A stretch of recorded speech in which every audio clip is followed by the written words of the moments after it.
tu sais de lá a dizer assim, epá, porra, ganda homilia, ganda show, como eu às vezes digo, ganda show, hoje não está bom. Hoje foi muito Sais com essa adrenalina. Hoje foi mesmo. Hoje rebentou. E já disse a alguns, olha, não vai haver casamento. Este ano não. O Papa era, por natureza, um humorista, rezava diariamente uma oração para o bom humor, que é uma oração de Thomas More, dá-me o Senhor sentido do humor. Boa, isso é lindo. E era uma pessoa cuja primeiro contacto é o da piada, até bastante desconcertante. Por que eu não faço isto de outra coisa? Por que eu não sou pastor em... Claro, nas Bahamas. Nas Bahamas, por acaso já eu também escolho bem onde ser pastor. Mas eu não tenho que pregar nada. Quer dizer, prego o humor muitas vezes, pode dizer, não me sinto engraçado, e o humorista pode estar numa situação em que está a dizer que está a rir e não está. Pois, como é que será um humorista estar com um problema seríssimo de ânimo, não é? Isso acontece.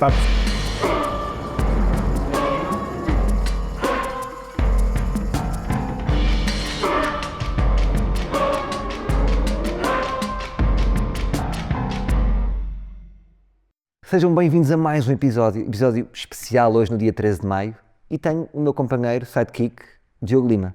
Sim, exato. Diogo, dizer que, engraçado, tu que és um ateu, e por isso é que eu achei interessante estares aqui, já é a segunda vez que fazemos uma coisa especial neste dia, porque eu e tu fomos a pé até a Fátima. Efetivamente, sim. E tu sentiste um bocadinho da fé. Senti, mas aquilo que mais me fica foi sobretudo a azia depois de comer sopa da pedra uma vez em mente, com peregrinos, que foi muito bom, foi muito divertido, mas dormi no chão com um tapetezinho daqueles discoteiros, custou-me um bocado na barriga nessa noite. Limão, tu és muito bom a descrever e tu dizes que és ateu e que eu sou agnóstico, e eu vou aceitar. Sim. Queres explicar a diferença, para quem está a ouvir?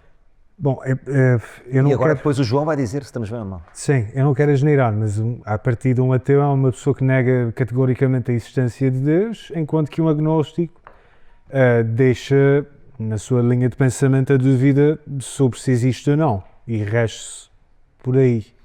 Não sei se isto será muito... Acho que estás assim. Já vamos perguntar ao João, mas queria também te confrontar com o facto de Antero de Quental ser um ateu convicto, e no seu último poema há um vislumbre que ele faz uma reflexão, se calhar, afinal não é que acredita em Deus.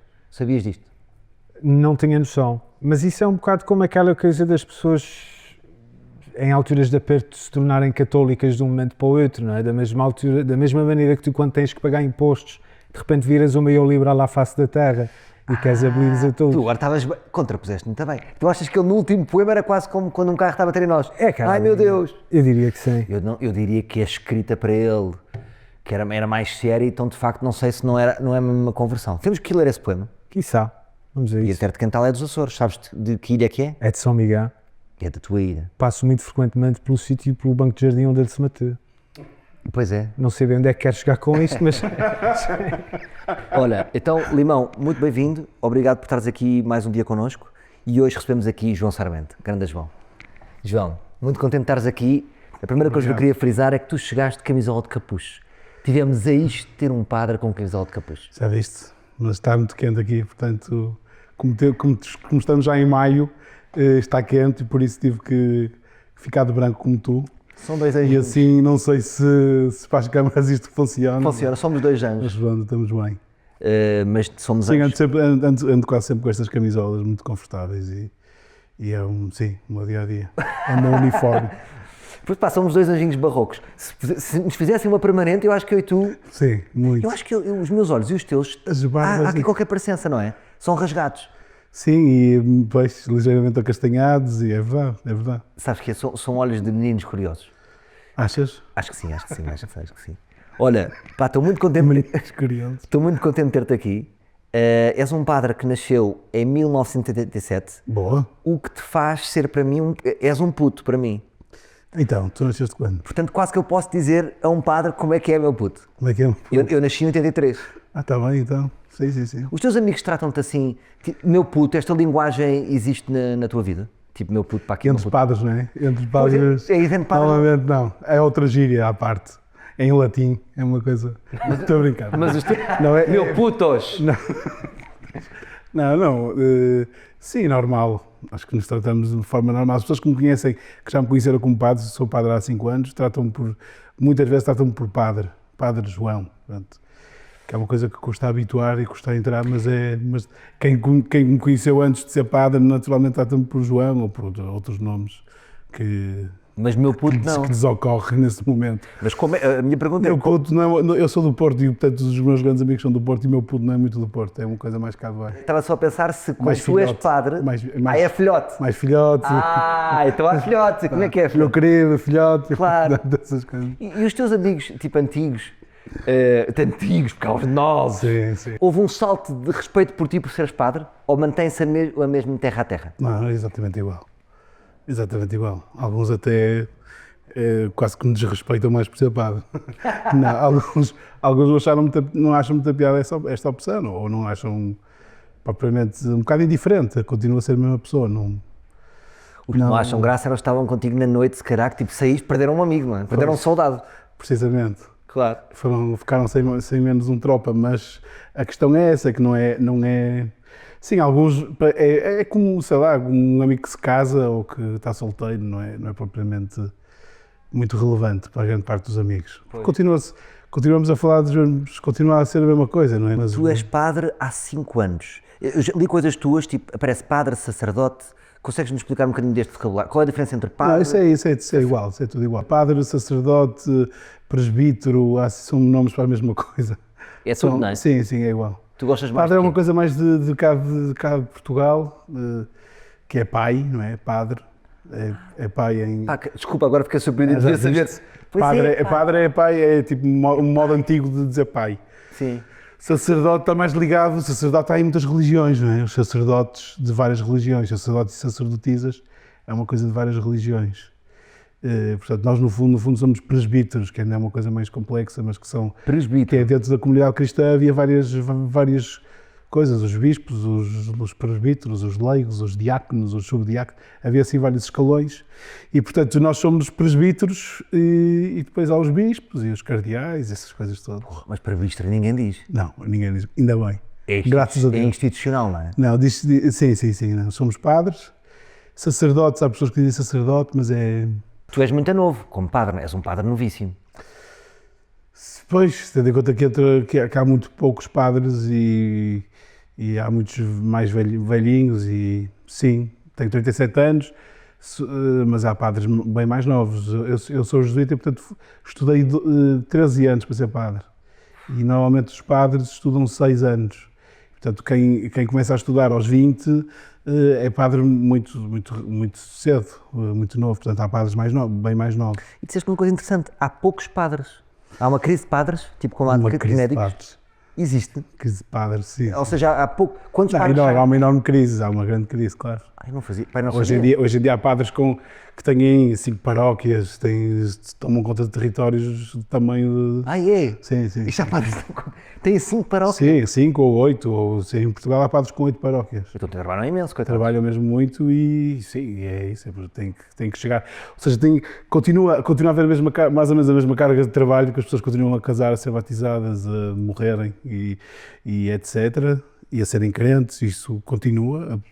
Já também há um decréscimo de fiéis isso acho que sim.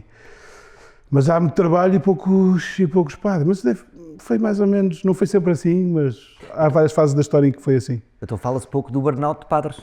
Porque se há padres que andam a trabalhar tanto, não é? Fala-se pouco, não se fala pouco, entre nós não falamos pouco disso. Mas isso existe. Entre nós não falamos pouco disso, é uma coisa muito comum. Agora estava a brincar, mas... Não, é mesmo, burnout de padres, sim, há literatura sobre isso. Por isso mesmo, por ser uma espécie de emprego que não é bem um emprego, é mais do que um emprego, é uma espécie de ofício que está a acompanhar uma mudança da sociedade ou não, e portanto continuas a ter mesmo muita carga de trabalho, de responsabilidade, de visibilidade. As coisas da visibilidade também são complicadas, de repente tens que estar a falar para centenas de pessoas diariamente e a liderar comunidades, etc. Portanto, é uma vida de grande contraste entre uma vida muito solitária e uma vida muito comunitária. Se me permitir, João, será por causa disso talvez que a questão das mulheres exercerem o sacerdócio ser mais ou menos falado? Isso é uma discussão antiga e há outras comunidades cristãs, os protestantes, não é? Outras igrejas que já o têm há muito tempo, há muitas décadas. Não seria, acho que as coisas nunca podem ser por falta de números, ou isto não é muito uma questão de audiências, ou de se está a bater muito ou não na moda ser não sei o quê. Não é disso que se trata. Peixe. Não se quer muito isso, ou seja, não é esse o problema, mas de facto há uma coisa que se tem que resolver, que é a quantidade de coisas para fazer, de pessoas que precisam de acompanhamento, de pessoas que precisam de doentes para visitar, coisas muito práticas que é típico serem os padres a fazer e que estão a passar para outros. E há muitos leigos, ou seja, cristãos comuns, que fazem esse trabalho. Isso tem acontecido muito e é muito bom também, porque há uma dimensão de homens e mulheres que põem as mãos na massa e fazem o que antigamente estava, se calhar, circunscrito aos padres, porque eram eles porque havia um número grande de padres e porque era esse o trabalho deles. Poderemos ter um dia uma igreja com madres? A fazer homilias? Com mulheres. Sim, há uma coisa muito importante que os cristãos esquecem, que é mesmo, mas eu vou tentar explicar isto de uma forma muito simples para não parecer chato, que é, quando és batizado, o padre diz assim: tu a partir de agora és profeta, sacerdote e rei. E eu, quando batizo uma criança, uma menina, digo: és profetisa, sacerdotisa e rainha. E, portanto, pelo batismo fica-se com essas três coisas. E não são coisas, agora podia explicar cada uma delas, mas é basicamente numa frase, ser profeta não é adivinhar o futuro, isso é ser vidente, tipo tens uma bola de cristal. Ser profeta é olhar para o presente e abrir o presente, dizeres alguma coisa interessante sobre o presente. Quando está toda a gente a dizer que isto é uma calamidade e que não presta para nada e que o mundo nunca esteve tão mau, o profeta é aquele que diz, que abre uma luz sobre as coisas, que diz: desculpem lá, mas não estou de acordo. E há coisas muito boas. E, portanto, o cristão devia ser profeta, devia ser sacerdote, que é pôr os homens em Deus e Deus nos homens, que é rezar, orar pelos outros, fazer de médium entre uma coisa e outra. E devia ser profeta, sacerdote e rei. Rei, uma forma de dizer que deves ser gestor da tua vida, da tua liberdade, do teu tempo, das tuas qualidades. Ou seja, tu é que fazes o que quiseres com a tua vida, podes não fazer nada de jeito. E isso é contigo, ou seja, tu és rei, e era mesmo ostensivo. Os cristãos pegavam no óleo que se usava para ungir os imperadores e os reis e despejavam na cabeça, e nós ainda hoje fazemos isso. Hoje já não tem esse significado, porque já não sabem que esse óleo servia para fazer alguém rei, mas pega-se esse óleo e põe-se na cabeça e diz: agora és profeta, sacerdote e rei, porque se és filho de Deus és mais do que os imperadores e do que os reis. Por isso é que deu o pau torto, porque os imperadores ficaram um bocado atrapalhados com essa comunidade que se estava a achar igualitária e superior a todos, os nobres e a todos os... Pá, João, incrível como... Por isso é que vai tudo contra o cristianismo, não é? Porque os imperadores perseguem o cristianismo também por isso. Há uma força de libertação de qualquer pessoa. Não há... Então dizes que os imperadores perseguem o cristianismo, mas hoje em dia não há imperadores que estão de mãos dadas com o cristianismo? Infelizmente sim. Não é? Por exemplo, a associação da extrema-direita ao cristianismo. Como é que estou a ver? Sim. Desculpa, agora nem ia meter esta questão, mas... É um grande salto, mas tem tudo a ver com isso. Ou seja, os imperadores, ali nos primeiros séculos do cristianismo, os primeiros 3 séculos, o cristianismo era perseguido e era bem mais autêntico, interessante, pujante e forte de quando se converteu o imperador. O imperador Constantino converte-se na noite de Natal do ano 308 e de repente tens todo o império a ser cristão, e as basílicas, que eram um espaço de comércio, de encontro, passam a ser os lugares de culto e deixam de ser as casas. As pessoas reuniam-se em casas. Tu tinhas uma casa grande, porque eras o mais rico, nós reíamos para a tua casa sábado à noite e ficávamos lá a jantar a noite toda. Era a reunião dos cristãos. E depois começa uma coisa que é chamada cristandade, que é uma ideia de cristianismo e poder de mãos dadas. De mãos dadas. Que nem sempre foi positivo e que agora há alguns nostálgicos que procuram isso também. Boa maneira subtil, alguns nostálgicos. Mas o cristianismo no nosso país está no poder, ou não? O quê? O cristianismo no nosso país está no poder. Acho que não. Não? Não, espero que não. Não tem nada a ver com o poder. Não pode ter a ver com o poder. Há uma dimensão institucional, que é uma instituição grande, que de repente tens hospitais, escolas, colégios, e tens algumas universidades, não é? E de repente a igreja ou as igrejas, mas neste caso em Portugal a Igreja Católica, tem peso institucional. Os cardeais e de Lisboa, o cardeal de Lisboa ia à tomada de posse dos governos, esse tipo de coisas, assim, quando há uma inauguração de uma coisa assim grande, o cardeal vai lá benzer a pedra, pronto. Exatamente. Então percebe-se sempre a fotografia do poder político e do poder religioso mais ou parecem, pela fotografia, não é? Pela fotografia, parecem alinhados, mas não estão necessariamente alinhados. Ou seja, não estão e não podem estar alinhados na cor política. O cardeal não pode dizer nada sobre partidos. Eu não posso dizer nada sobre partidos, não posso dizer em quem é que voto ou deixo de votar, não, porque estou responsável por uma comunidade e não posso influenciar minimamente a minha comunidade numa coisa que é, percebes, João, que é voto. Mas se um partido apregoa valores semelhantes ao cristianismo, já, indiretamente, não é? Eu diria que a direita está mais associada a passar valores parecidos com a Igreja. Quase todos os partidos. A esquerda não tanto. Se procurares bem, em alguns procurares bem, têm valores que são cristãos, que são de matriz cristã. Sim, os partidos mais humanistas, teoricamente, deviam estar, não é? Agora, eu não sou nada perito em política porque nunca gostei muito, mas cada vez gosto menos. Porém, de facto, há partidos que são democracias cristãs, não é? Que são democratas cristãos, e portanto baseiam-se no cristianismo. Outra coisa é aqueles que dizem que estão cá por missão de Deus e que Deus deu-lhes uma missão de fazerem determinada coisa. Isso aí é batota, não é?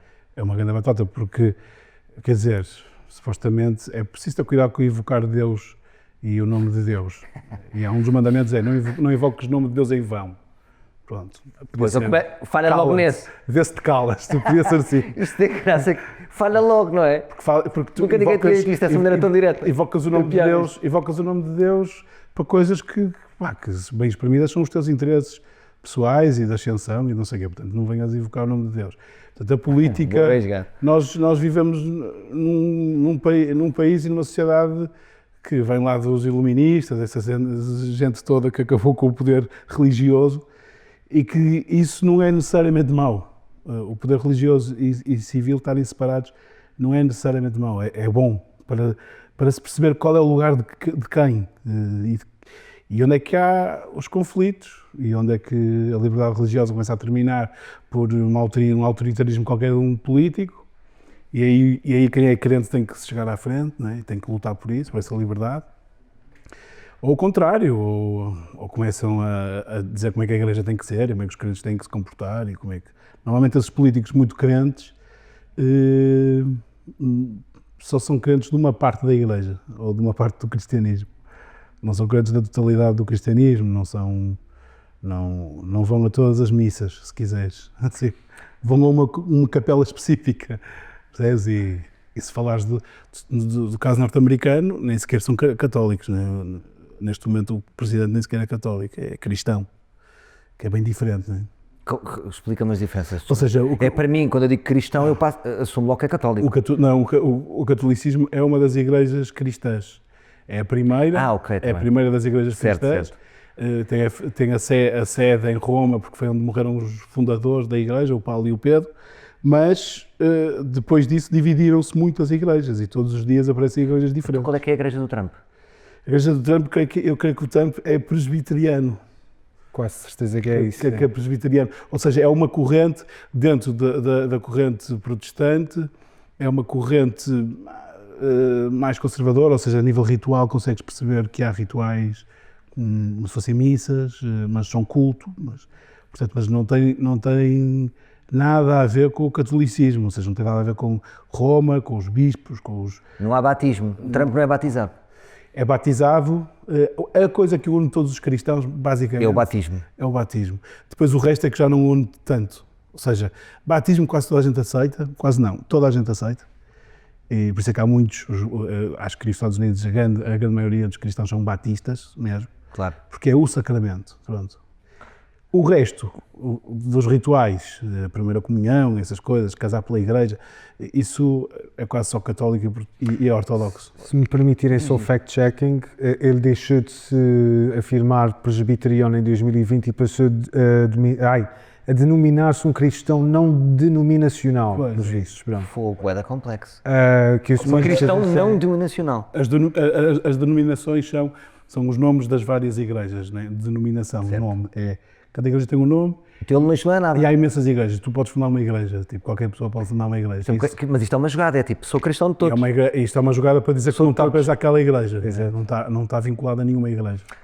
João, explica-me uma coisa, porque é que o ritual do batismo é tão importante? Não é estranho? Portanto, quem não é batizado não é cristão. É assim que funciona. Quem não é batizado não é cristão, não é... Então, mas imagina que eu leio, eu nunca fui batizado, leio livros religiosos, leio a Bíblia, sigo os valores, Quer dizer, não vamos preciso ver, daquele ritual para ser. Tipo, oficialmente não és, mas se segues Cristo, a figura de Cristo, à tua maneira, és cristão, não é? Mas É não isso, pronto, era Sim, mais sim, sim, inclusivo claro, do que, claro, "Epá, claro. não tens o papel. Claro. É quase como dizer que uma pessoa que tem um curso e outra que é igualmente culta, não Uma podem. pessoa que queira autodenominar-se cristão porque segue Jesus, Cristo, está à vontade, ninguém vai poder impedir. é bom. Ou seja, ninguém vai dizer... Isso é um pensamento aberto. Ou ninguém vai dizer, não és cristão porque não fazes parte de nenhuma igreja. Não, isso não. Agora, é difícil chegar-se aí sem conheceres um grupo, sem teres sem seres introduzido por alguém, sem quereres partilhar isso com alguém. É como tu seres, sei lá, humorista sem conheceres nenhum humorista, nunca teres falado com nenhum humorista. É fora. É um bocado Nem ter ouvido estranho. histórias, nem valores. Exatamente. Pá, cheguei, peguei no micro e parti tudo. Não dá. Sim. Pois, Exatamente. não dá. Nunca ouvi ninguém a fazer humor, mas aqui estou eu. Quer dizer, Claro. esse é estranho. Por isso, o que é que acontece? Normalmente a pessoa que faz um caminho, mesmo que seja de literatura e de internet, e ver vídeos e filmes, que há muita gente hoje em dia assim, a seguir gente no Instagram de coisas cristãs e assim, e vai percebendo, eu oriento mais para aqui. Depois percebe-se, são protestantes, batistas, calvinistas, luteranos e essas famílias todas por aí fora, evangélicos, hoje em dia há muitos evangélicos. A ti, enquanto padre, não te chateia, às vezes, se calhar seres usado como uma figura para, lá está, para, como é que eu ia dizer, carimbar o oficial em situações como batismo, casamento. Por exemplo, muitas pessoas são batizadas e depois é mais para aquela fotografia. Sim, E depois não seguem, nunca mais foram à igreja. Ou como no casamento, muitas pessoas querem casar pela igreja, Sim. depois nunca mais põem os pés na igreja. Isso não te faz sentir usado, muitas vezes, para oficializar e para tornar bonito, para tornar aquele ideal perfeito que as pessoas querem das coisas, do batismo, do Os casamento. casamentos, o batismo é um bocado diferente porque de repente tens uma família que no fundo tu tens que olhar para o que é que eles estão a querer mais do que o ritual. Já ninguém acredita na magia das coisas, não é? Se ele não for batizado fica sem proteção divina e se calhar vai ficar com pneumonia. O meu irmão, que é um grande católico, aproveito para lhe dar na cabeça, se for possível, que também é um dos motivos de eu talvez ser agnóstico, eu gosto tanto dele, então ainda tenho uma esperança, sabes? É uma pessoa que me liga à fé Sim. e manda-me salmos, faz-me Que reflexão. bom. Mas ele diz-me, às vezes tem um lado católico assustador, que diz-me assim, atenção, não é batizado, não é a mesma coisa. Atenção, ele lança-me um demónio, que diz que não é tão protegido. Porque tu não és batizado? Não, porque não batiza... Não... Não, eu vou-te contar a verdade, até estava com vergonha, mas vamos embora. Ah, A minha filha é batizada, eu sou batizado, primeira comunhão, nunca casei pela igreja, ainda tenho esse tiro para dar. vamos a isso. Mas a minha filha é batizada. Vamos agendar isso. Vamos agendar. A minha filha é batizada, pá, se o meu primo Vasco Mouve, enfim, que foi o teu, como é que eu ia dizer, colega, Sim, sim. o teu colega que batizou, que é meu primo, o padre Vasco, mas depois o segundo filho não batizamos. Porquê? Porque fizemos uma reflexão e não estávamos a ser sérios. Era mais uma coisa Sim, disso. de como nós fomos criados e não sei o quê, e depois nunca mais pusemos uns pés na igreja, sentimos-nos desonestos, e vou voltar ao outro batismo, passado 3 anos, com cara. E aí foi aí que o meu irmão me amaldiçoou e disse, atenção, este filho não está protegido. Tu acreditas nisso? Achas que o meu filho está menos protegido do que a minha filha? Tu acreditas nisso? O meu irmão, não acredito, mas o meu irmão amaldiçoou-me. Sim, mas ele também não acredita nisso. Pergunta-lhe se ele acredita verdadeiramente nisso ou te está só a provocar para que batize. Talvez. Mas não tem a ver com com isso, quer dizer, então, coitados dos milhões de chineses que nunca ouviram falar de Jesus Cristo, né? Então, portanto, nunca foram batizados. Exatamente, Portanto, deviam ter azar, não é? Há muita gente que nasceu noutros lugares e nunca... Não, mas cada um é abençoado pelo seu Deus, não é? Pois, mas por essa lógica, a tua filha também está abençoada, portanto, Pois é. o Deus dele, se ele quiser, Claro. mas sim. Agora, há diferenças. Há diferenças. Há diferenças numa coisa muito simples, que são as diferenças que, se não forem ativadas, não fazem diferença nenhuma. É verdade, se tu nunca falares de Deus a nenhum dos teus filhos, e mais que ele seja batizado e cheio de água benta e beba copos de água benta, não vai acontecer nada, não é? Se ele nunca te for Cutucado sim, para aquela religião. tem que ir entrando, aquilo tem que ir acordando alguma coisa. Agora, o que é que acontece no corpo da pessoa quando recebe água, se muda, se fica... Isso são coisas muito misteriosas, não? Eu não sei. Eu já vi acontecer fenómenos curiosos. Acredito na força dos gestos e das palavras. Acredito mesmo. Acreditas nisso? No simbolismo. Há mesmo uma força. Acreditas nisso, isso é importante. Sim, há mesmo uma força. Finalmente, isso é muito importante estás-me a dizer isso. Acreditas que aquele ritual passa qualquer coisa? Sim. Ah, Sim, tal como algumas coisas que tu possas fazer, sei lá, se tiveres alguns gestos, com um filho e não tiveres com outro, vai haver diferenças. Ou seja, se passares horas e horas e horas com alguém, se forem para férias para um sítio que é marcante, se tiverem refeições juntos, se tiverem não sei o quê, tipo, os gestos são esses. mas os filhos lembram-se do batismo? Os gestos são esses, não. Eu ainda acho mais interessante isso, é que é uma coisa que nem sequer se lembram. Nós não nos lembramos disso. Mas está lá, não é? É a fotografiazinha. Não é a fotografia, que é basicamente tu. Também não me lembro de ter comido, e devo ter comido muito bem, para estar com isso. Não me lembro de ter comido em puto, não é? Tipo, estavas a ser alimentado, estavas a ser tratado, estavas a ser cuidado. Ou seja, aquela coisa da atenção que se dá até a bebés que nem sequer se sabe bem se recebem ou não alguma coisa dos pais, está-se a dar muito. E tu estás a dar o melhor que tens, que é ir a um lugar onde está uma comunidade e tu dizes, olhem, obrigado à vida, a Deus, por me ter dado esta criança. E eu dou-lhe um nome, é engraçado, eu dou-lhe um nome, portanto, é muito engraçado no batismo. O batismo começa sempre à porta da igreja e os pais é que dão um nome e é que fazem a primeira cruz no filho. Fazem uma cruz pequenina na testa. E a ideia de nós, que somos profetas, sacerdotes e reis, porque já fomos batizados, apresentamos esta criança porque sabemos onde é que ela vem, sabemos como é que ela apareceu aqui, tipo, a ciência conhece tudo sobre o aparecimento de uma vida, mas estamos agradecidos, estamos... Bem, eu adorei a coisa, quando tu disseste agora do profeta ganhou-me, que eu sou um profeta. Tu és batizado, Limão? Tu também és profeta. Mas não tenho o crisma. Não tem mal. Eu também não tenho o crisma. Ainda vais dar tempo. Pois, Mas o profeta... Não, mas lá está, o crisma tem piada porque é isso, é uma espécie de batismo 0.2, é um batismo uma confirmação. adulto. Nós chamamos crisma, mas em todo o mundo se chama confirmação, uma coisa portuguesa a dizer crisma. Crisma é o nome do óleo que se usa. Ok. É o nome daquele óleo, pronto, é uma coisa mesmo específica. Ridículo, aprendi isto agora. Nós dizemos confirmação, que é quando alguém depois de ser batizado e de ou não ter dado em nada ou ter dado em muito, vai pelo próprio pé, independentemente de ti. E hoje em dia batizam-se muitos adultos. Ainda há umas semanas batizamos na noite de Páscoa um adulto na nossa paróquia, ali na Baixa. E pronto, e foi. Tem uma vantagem, já não choram, não é? Já não choro, exatamente. Precisa, Não é? Mas muito fácil. esses casos, se me permites a pergunta, de pessoas que vêm à idade adulta, sei lá, acima de qualquer coisa, acima dos 2 anos, diria, é malta que se converte? Completamente. Ok. Completamente. Com, sei lá, por caminhos mesmo inesperados. Pode ser de tudo, já ouvi histórias completamente de tudo. Sim, neste caso, não sei se vale a pena contar, mas há coisas, mas é isso, a partir de um contacto com alguém, com uma comunidade, começas a perceber que tens interesse, que terias interesse em aprofundar a dimensão espiritual e descobres numa determinada comunidade, numa igreja, que aquela dimensão espiritual tem as suas medidas e vai aprofundando. Esta rapariga teve 3 anos, com muita calma, a fazer o processo dela, a procurar, a aprender, a investigar, a ler, a falar com um padre mais velho com quem ia falando sobre isso. Até que disse, quero ser batizado, mas nunca Nunca ninguém disse, olha, devias querer ser. Não, é tu, porque isso tem que ser mesmo pelas tuas mãos. Sim, eu diria que não é E por pergunta-se, obrigação. no ritual, pergunta-se à frente de toda a gente: Pois. tu queres isto? Tu acreditas nisto? Exato. E a pessoa diz que sim. Sim, é que não parece que faça muito sentido que a malta de repente aos 20 ou aos 30 decida fazer parte da Igreja Católica por obrigação, não é?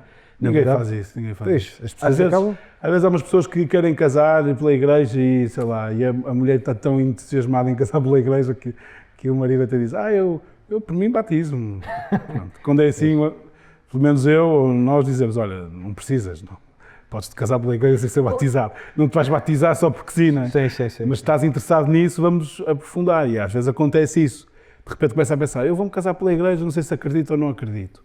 Deixa-me lá ver. E começam a conversar e começam a perceber, até acredito nisto, naquilo. Na maneira como explicas isso, eu acredito. E vão fazendo um caminho. E já me aconteceu isso. Engraçado, tipo, estar a preparar alguém, estar a acompanhar alguém para um casamento e, entretanto, um deles batizar-se, o crisma, etc. Faz o processo todo. Quando um adulto se batiza, faz o crisma no mesmo ritual. Temos de ver é que muitos deles podem ser falsos católicos. É isso que eu estava a te levantar. Fossem intrusos. Trudos, não é? Deixa cá fazer passa aqui os testes para depois ir para o grande momento que é casar com a mulher vestida de branco. Sim, mas isso aí uma pessoa percebe logo e não... Tu topas. Sim, não vou estar a... Já expulsaste? Tipo, Não, porque eu não preciso de ser católico para casar pela igreja. Pois é. Tu podes casar um católico e uma muçulmana. Pois é, então não há... Percebes? É porque chama-se casamento misto, que é um casamento em que se Claro, casa um não é católico preciso, ou um tens razão, católico. Pensava que era preciso, mas não. Não, como não é preciso, eu não tenho que fazer aquilo. Vem mais da pessoa, a pessoa. Normalmente a pessoa é que fica interessada. Claro, tens razão. Diz, eu estou a gostar deste. Há muita gente hoje em dia que nunca teve contacto nenhum com o cristianismo, com o Cada vez catolicismo. menos, pois. Muita gente. E então é uma novidade. É tipo, o que é isto? Porquê é que acreditam nisto? Porquê é que se tem fé? O que é ter fé? Tipo, todas as dúvidas que a humanidade sempre teve. Hoje em dia há muita gente que nunca teve isso nas famílias, nem nas escolas. Boa pergunta, tocas em grandes temas. Por que é que temos aqui o grande João? Que é a noção do bem e do mal. Por exemplo, mesmo eu e o Limão diz que é ateu, mas deve ter tido, ele cresceu nos Açores, portanto, tudo aquilo devia respirar a tua casa com esses ideais católicos, ou seja, foste à missa. É de base judaico-cristã. É como eu. Portanto, a noção de Os Açores é assim, hardcore, andas de Açores. eu e o Limão devemos ter os nossos valores, depois depende dos nossos pais, da nossa família, mas mais ou menos o bem e o mal pode ser que esteja mais ou menos parecido. Para os meus filhos, por exemplo, e para os novos miúdos que estão aí a nascer, quando os pais diluíram um bocadinho a sua relação com a igreja, qual vai ser a sua noção do bem e do mal? Porque nós tínhamos muitas vezes há aquela culpa católica que achamos, muitas pessoas acham que é demais e crescemos com muita culpa, mas tínhamos uma noção do bem e do mal, aqueles valores, não matarás, não roubarás, aquelas coisas estão aqui todas na nossa cabeça. Sim, os mandamentos estão aí. Como é que tu vês os miúdos que agora têm 5, 6 anos, que ideia é esta do bem e do mal que eles têm? É dos pais. É. Porque não há outra cassete. E é dos influencers, não é? É dos influencers, é o que... O sentido de culpa é curioso, o sentido de culpa está a passar do território dos padres, que eram tipo quem controlava o sentido de culpa do Ocidente, e está a passar para outros tipos de juízes, se calhar menos benévolos até. Ou seja, se tu tens o sentido de culpa de não ser bonito, o sentido de culpa de não ser fascinante, não fazer nada de especial, não seres inteligente, não teres uma marca tua, não sei o quê. Há vários sentidos de culpa e as pessoas vivem com o sentido de culpa. Parece que é uma necessidade humana viver com o sentido de culpa, é curioso. E as religiões nascem muito também disso. A história das religiões está muito baseada antropologicamente, mesmo a nível mundial. Tu estudas as histórias das religiões e percebes que há culpas para carpir, há culpas para acalmar os deuses, há culpas para tu... Mas quem é que acicatou as culpas? Foram as religiões ou não? Acho que não. Está no ser humano. Eu acho que não havia religiões, nós íamos ter Eu culpa. acho que não exatamente por isso, já disse. No mundo que está bastante secular, não é? Ou seja, bastante sem o discurso da fé, da culpa e da moral, a moral cristã, bem e mal, isso já parece que passou. E hoje em dia... Tens razão, percebo onde queres. Passou. E hoje em dia tu és policiado por imensas coisas. Tu és É-te dito como é que tu tens que, sei lá, viver o 25 de Abril, viver a liberdade, viver como é que fica bem falar, o que é que não podes dizer, o que é que não podes vestir, o que é que não podes comer, o que é que não podes... quantas vezes é que tens que treinar por dia, tipo, tudo, há um sentido de culpa generalizado que é dramático, tipo, o sentido de culpa das pessoas que têm doenças acharem que a culpa é delas porque não cuidaram delas próprias, por exemplo. Tipo, há imensos sentidos de culpa latentes, não te sei explicar. Tu tens culpa, tu? Não te sei Um padre explicar. tem Sim, culpa? temos sempre sentidos de culpa. Outra coisa que é bem mais interessante é ter o sentido do incompleto, que é uma coisa muito mais interessante do que o sentido de culpa. Eu acho que nós vamos trabalhando depois o sentido de culpa, sei lá, partes um copo e escondes debaixo do tapete os cacos para a mãe não ver, quando és miúdo, imagina. E ficas naquele sentido de culpa, de o que é que vai acontecer? De repente percebes pela reação que não acontece nada, que é normal, é pior mentires e esconderes do que assumires. Se és uns pais normais. Sim. E portanto vais percebendo que afinal o sentido de culpa era um medo, que era um monstro teu, que tu é que estavas a construí-lo. E em relação ao incompleto, que estás a dizer, tu tens incompleto. Outra coisa é tu não sentires culpas, mas sentires incompletudes, sentires coisas que não estão na moda, que as pessoas dizerem que sentem, sei lá, angústia profunda e existencial, de não saberes, sentires que a vida assim não pode, assim é pouco, isto tem que haver mais, e não ficaste, tem que haver mais, então eu tenho que fazer mais alguma coisa para ser feliz. Não, ser feliz é sentir que por mais que faças não vais ser plenamente feliz. Imagina. Isso é muito interessante. Aceitares isto, não ficares com culpa de não seres feliz. Não estás feliz, faz qualquer coisa. Não estou feliz e não tenho que fazer nada. Porque eu tenho que estar feliz? Deixa-me estar em paz, deixa-me estar a viver o não feliz, porque para descobrir o que é ser feliz preciso de viver mais ou menos o que é ser não feliz. Ou seja, a sociedade está-te sempre a puxar e estás a rir. Estamos com uma cultura que está a puxar para coisas que se tu não atinges és um bocado culpado de alguma coisa. És um bocado loser, não é? Um bocado...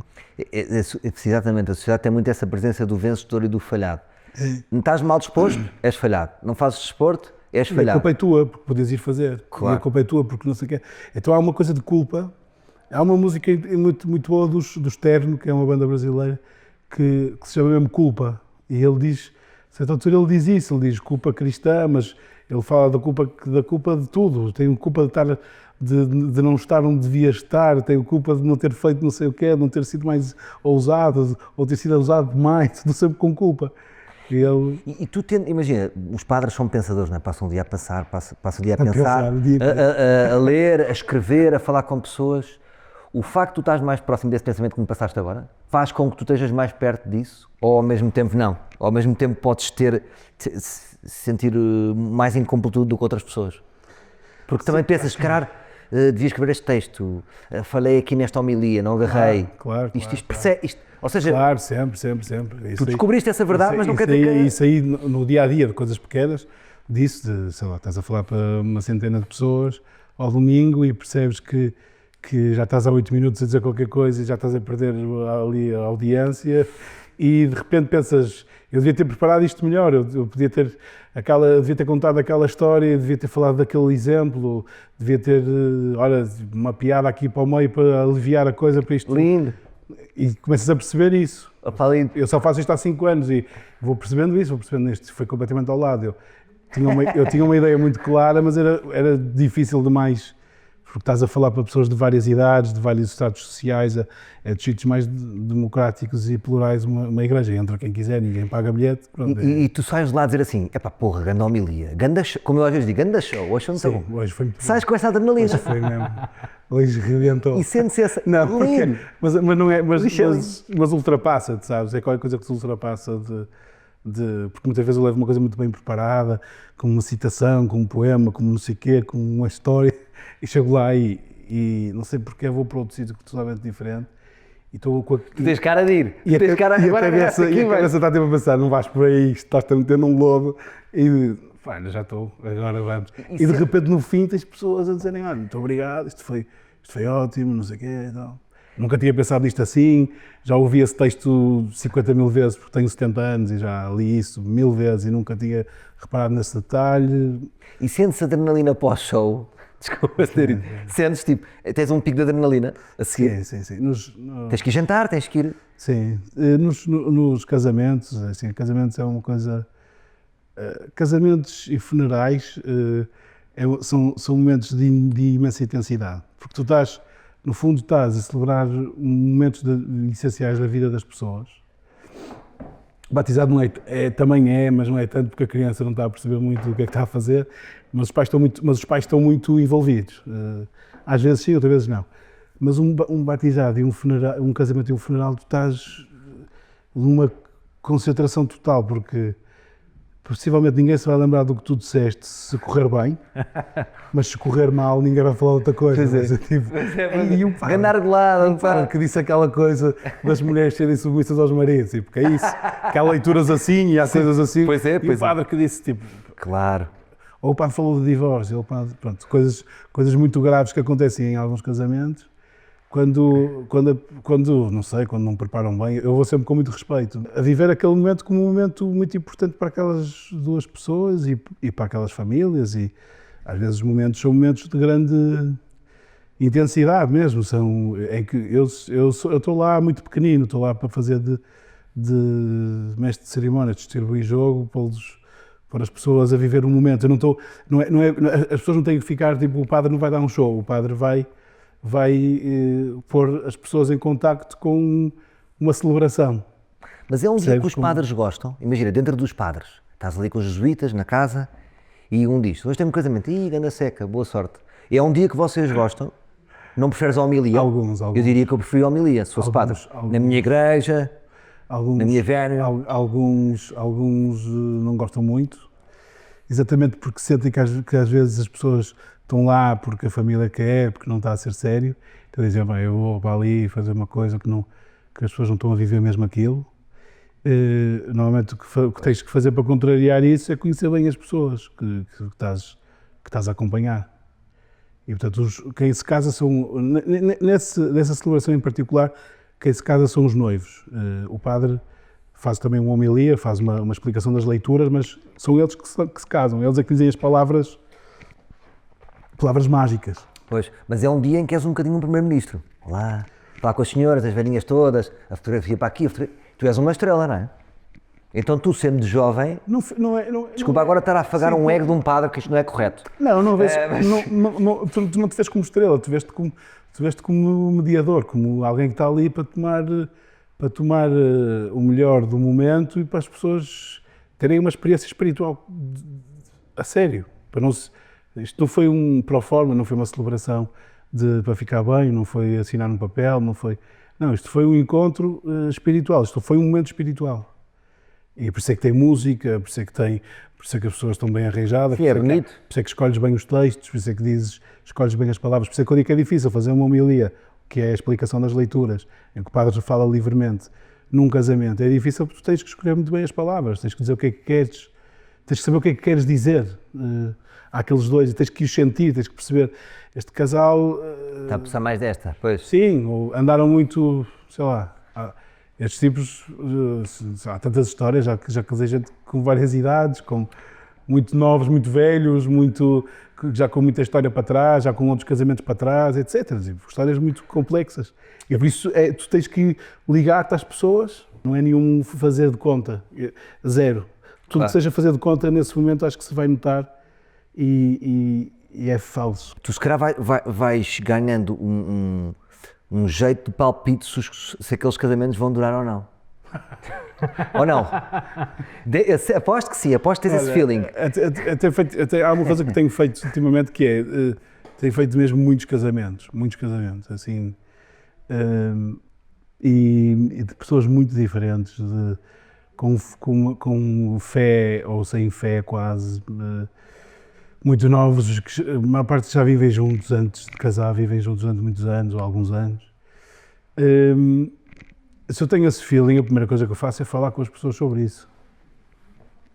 Imediatamente. Já tiveste essa conversa? Claro. Se eu tenho esse feeling, digo assim, olha, Já viste, Limão? digo assim, não pode haver nada ali que eu naquele dia me pareça farsa. Eu tenho que estar totalmente confortável com aquilo, eu vou assinar por baixo. Portanto, literalmente, nós vamos assinar por baixo. Bem. O padre no fim assina por baixo ali. E portanto, diante, Está mal para os padres. diante de Deus, 70% dos casais separam-se. pois está, diante de Estão a Deus, afinar. sim, é Estão com uma isso. taxa de assinatura, não é? É isso.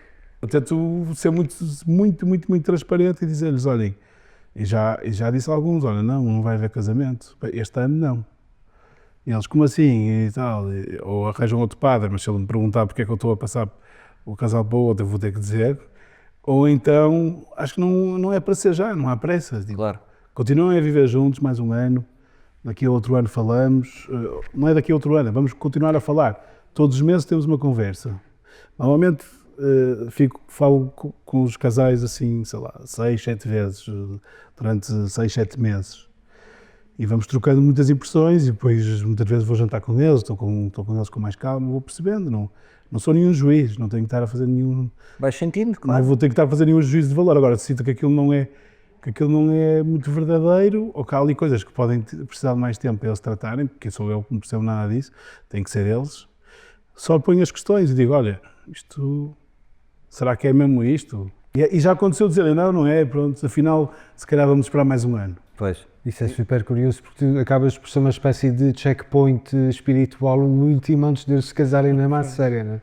Mas Se calhar muitos até precisam desse apoio, não é? o casamento pelo civil acontece na mesma altura em que a malta se casa pela igreja, ok. Quem não é casado pelo civil, aquilo tem efeitos civis, o matrimónio católico, pela concordata, a Igreja-Estado tem efeitos civis. Portanto, nós ao assinarmos os papéis estamos a assinar também o papel do registro civil. Registro. No fundo o que eu digo a um casal que vem ter comigo é assim, olhem, eu tenho esse dia livre, vejo na agenda, tenho esse dia livre, está combinado. Agora vamos ver se isso vai ou não acontecer. Da minha parte. Claro. A vossa parte, terem a festa, terem o que quiserem, muito bem. Mas eu não vou participar minimamente em alguma coisa que não me pareça totalmente verdadeiro. Pois. Pois. Porque mesmo o que é totalmente verdadeiro, depois vai ter momentos lixados. Claro. Toda a gente tem momentos lixados na vida. Todos os compromissos, seja com o que for, ser jogador de ténis, há de ser lixado. Se tiveres esse compromisso, todos os compromissos vão ter muitas luas, vão ter muitas Sim, naturalmente, é de altos e baixos, não é? Mas, sim, claro. todas as estações do ano em cima deles, e dramas, e alegrias, e sei lá. Mas sabes o que é, João? Eu acho que casar é muito fácil.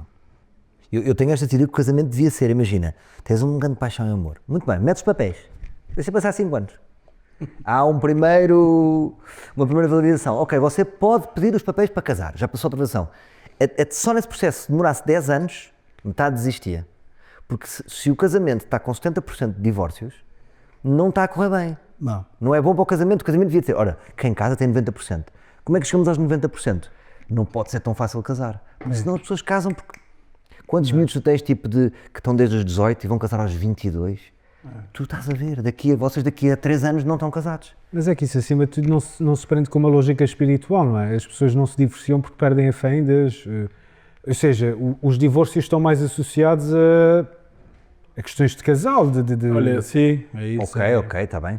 Mas também perderam a fé, ou não? Quando se fala desses números, temos que ver que números é que são. Se são casamento católico, se são casamento civil, se são todos, não é? Casamentos católicos e civis.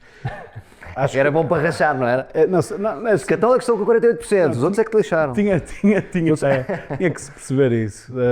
Há uma coisa, era importante perceber. há uma coisa séria que há uma preparação, é um bocado desequilibrado. Eu demorei 13 anos a ser padre e quem se casa faz um curso de 3 dias, um curso de preparação para o matrimónio, normalmente são 3 dias, e já está. De facto, é claro que o namoro é supostamente uma preparação de vários anos, claro que o noivado é essa coisa, mas eu não sei o que é que anda, assim, seria uma longa conversa porque é que isto está a acontecer, mas seria uma coisa mais de ver que pessoas é que temos hoje, né? Qual é a antropologia, quem é que são os homens e as mulheres de hoje? Sim. É mais para aí. Acho que é mais, acho que a questão é mais essa, quem são os homens e as mulheres de hoje a viverem a sua vida, a viver a sua vida afetiva e sexual, tipo, como é que isso se vive hoje? Claro. Se calhar Se calhar antigamente corria tão mal como corre hoje em dia, mas não se divorciavam. Agora as pessoas divorciam-se, mas passam logo para outras relações e depois essas segundas relações em que é que dá? Às vezes... Outro divórcio, entre aspas. Sim, às vezes sim, outras vezes não e portanto seria muito complexo. Assim, eu acompanho muita gente, vou falando com muita gente, muitos casais que estão em crises e que estão para se separar e que estão às cabeçadas e é totalmente empírico. Depois eu mando-os sempre para terapeutas e para psicólogos e para gente que estuda isto. São os vossos amigos, os terapeutas, que já não posso ouvir este, que vem aqui à borda ainda por cima. Não, digo não é? muitas vezes a pessoa tem que admitir que não tem conhecimento técnico. Há um conhecimento técnico e de vida também. Nós não somos casados, não é? Eu não sou casado. Também há imensas coisas que me escapam completamente, não tenho essa experiência no tempo, não é? Claro. Ao longo do tempo, teres uma relação de 15 anos e perceber, ok, isto, posso falar sobre isto, porque já passei por elas. Nós não, então eu levo muito, há muito uma dimensão importante que é a parte espiritual, que é como é que está a vossa fé em vocês próprios, no outro, em Deus, no vínculo, tipo, qual é a fé? Claro. Tipo, o que é que vos liga? Que vocês estão ligados porque cabos aqui entre os dois. Eu posso ter fé se não for em Deus? O que é a fé? Desculpa, fez a pergunta mais complexa Sim, de nada. Como se fosse nada. Não, Mas porque a fé nós parece... devemos ter fé em muita coisa para além de Deus, não é? Devemos ter fé em muita coisa. Sei lá, ter fé que este teto não vai cair, nós vivemos sempre numa base de... Ainda bem que tocas nesse numa ponto. base de confiança, tem que tocas nesse ponto, por acaso temos tido... Sim. Não, mas tu vives sempre numa base de... A fé é confiança, é alguma coisa que é firme. Isso é bom, fé é confiança. A fé é confiares em, e confiares em. Por exemplo, sempre que se entra numa igreja, se reparares o ritual, imagina que isto era um altar, o padre põe as mãos sobre o altar e dá um beijo sobre o altar e há qualquer coisa de firme, de apoiar-se sobre, que é para dizer, nós estamos apoiados sobre uma coisa, que normalmente é uma pedra grande, tipo isto, está para um belo altar. Mas é isso, tu apoias-te sobre, e tu apoias-te sobre as pessoas de quem amas, não é? Tu tens fé nisso, tens confiança nas pessoas. O corte de confiança com alguém é uma coisa muito intensa, não é? Quando são cortados os elos de confiança com alguém é uma desgraça, não é? Então a fé da religião é mais uma camada de fé. Porque eu posso ter fé nos meus amigos, na minha família, nas minhas capacidades. Completamente. E depois vou a uma quarta fé, que é a fé ou quinta, ou de Deus. décima, ou que engloba todas, ou que está antes de todas, não sei dizer. Mas isso é interessante. Então não tem que... A fé católica não tem que prevalecer às outras fés. Não entra em conflito com nenhuma delas, não é? Não há dois amores. Ou seja, não há um amor que é os que tu tens pelas pessoas, o que tu tens por Deus, o que tu tens pelos animais e o que tu tens pela literatura, o que tu tens Não, tu vives mergulhado em coisas que amas, que são as que te movem, acho eu, à partida. É só isso que nos interessa. Depois mascarado de muitas coisas, mas é só isso que nos interessa.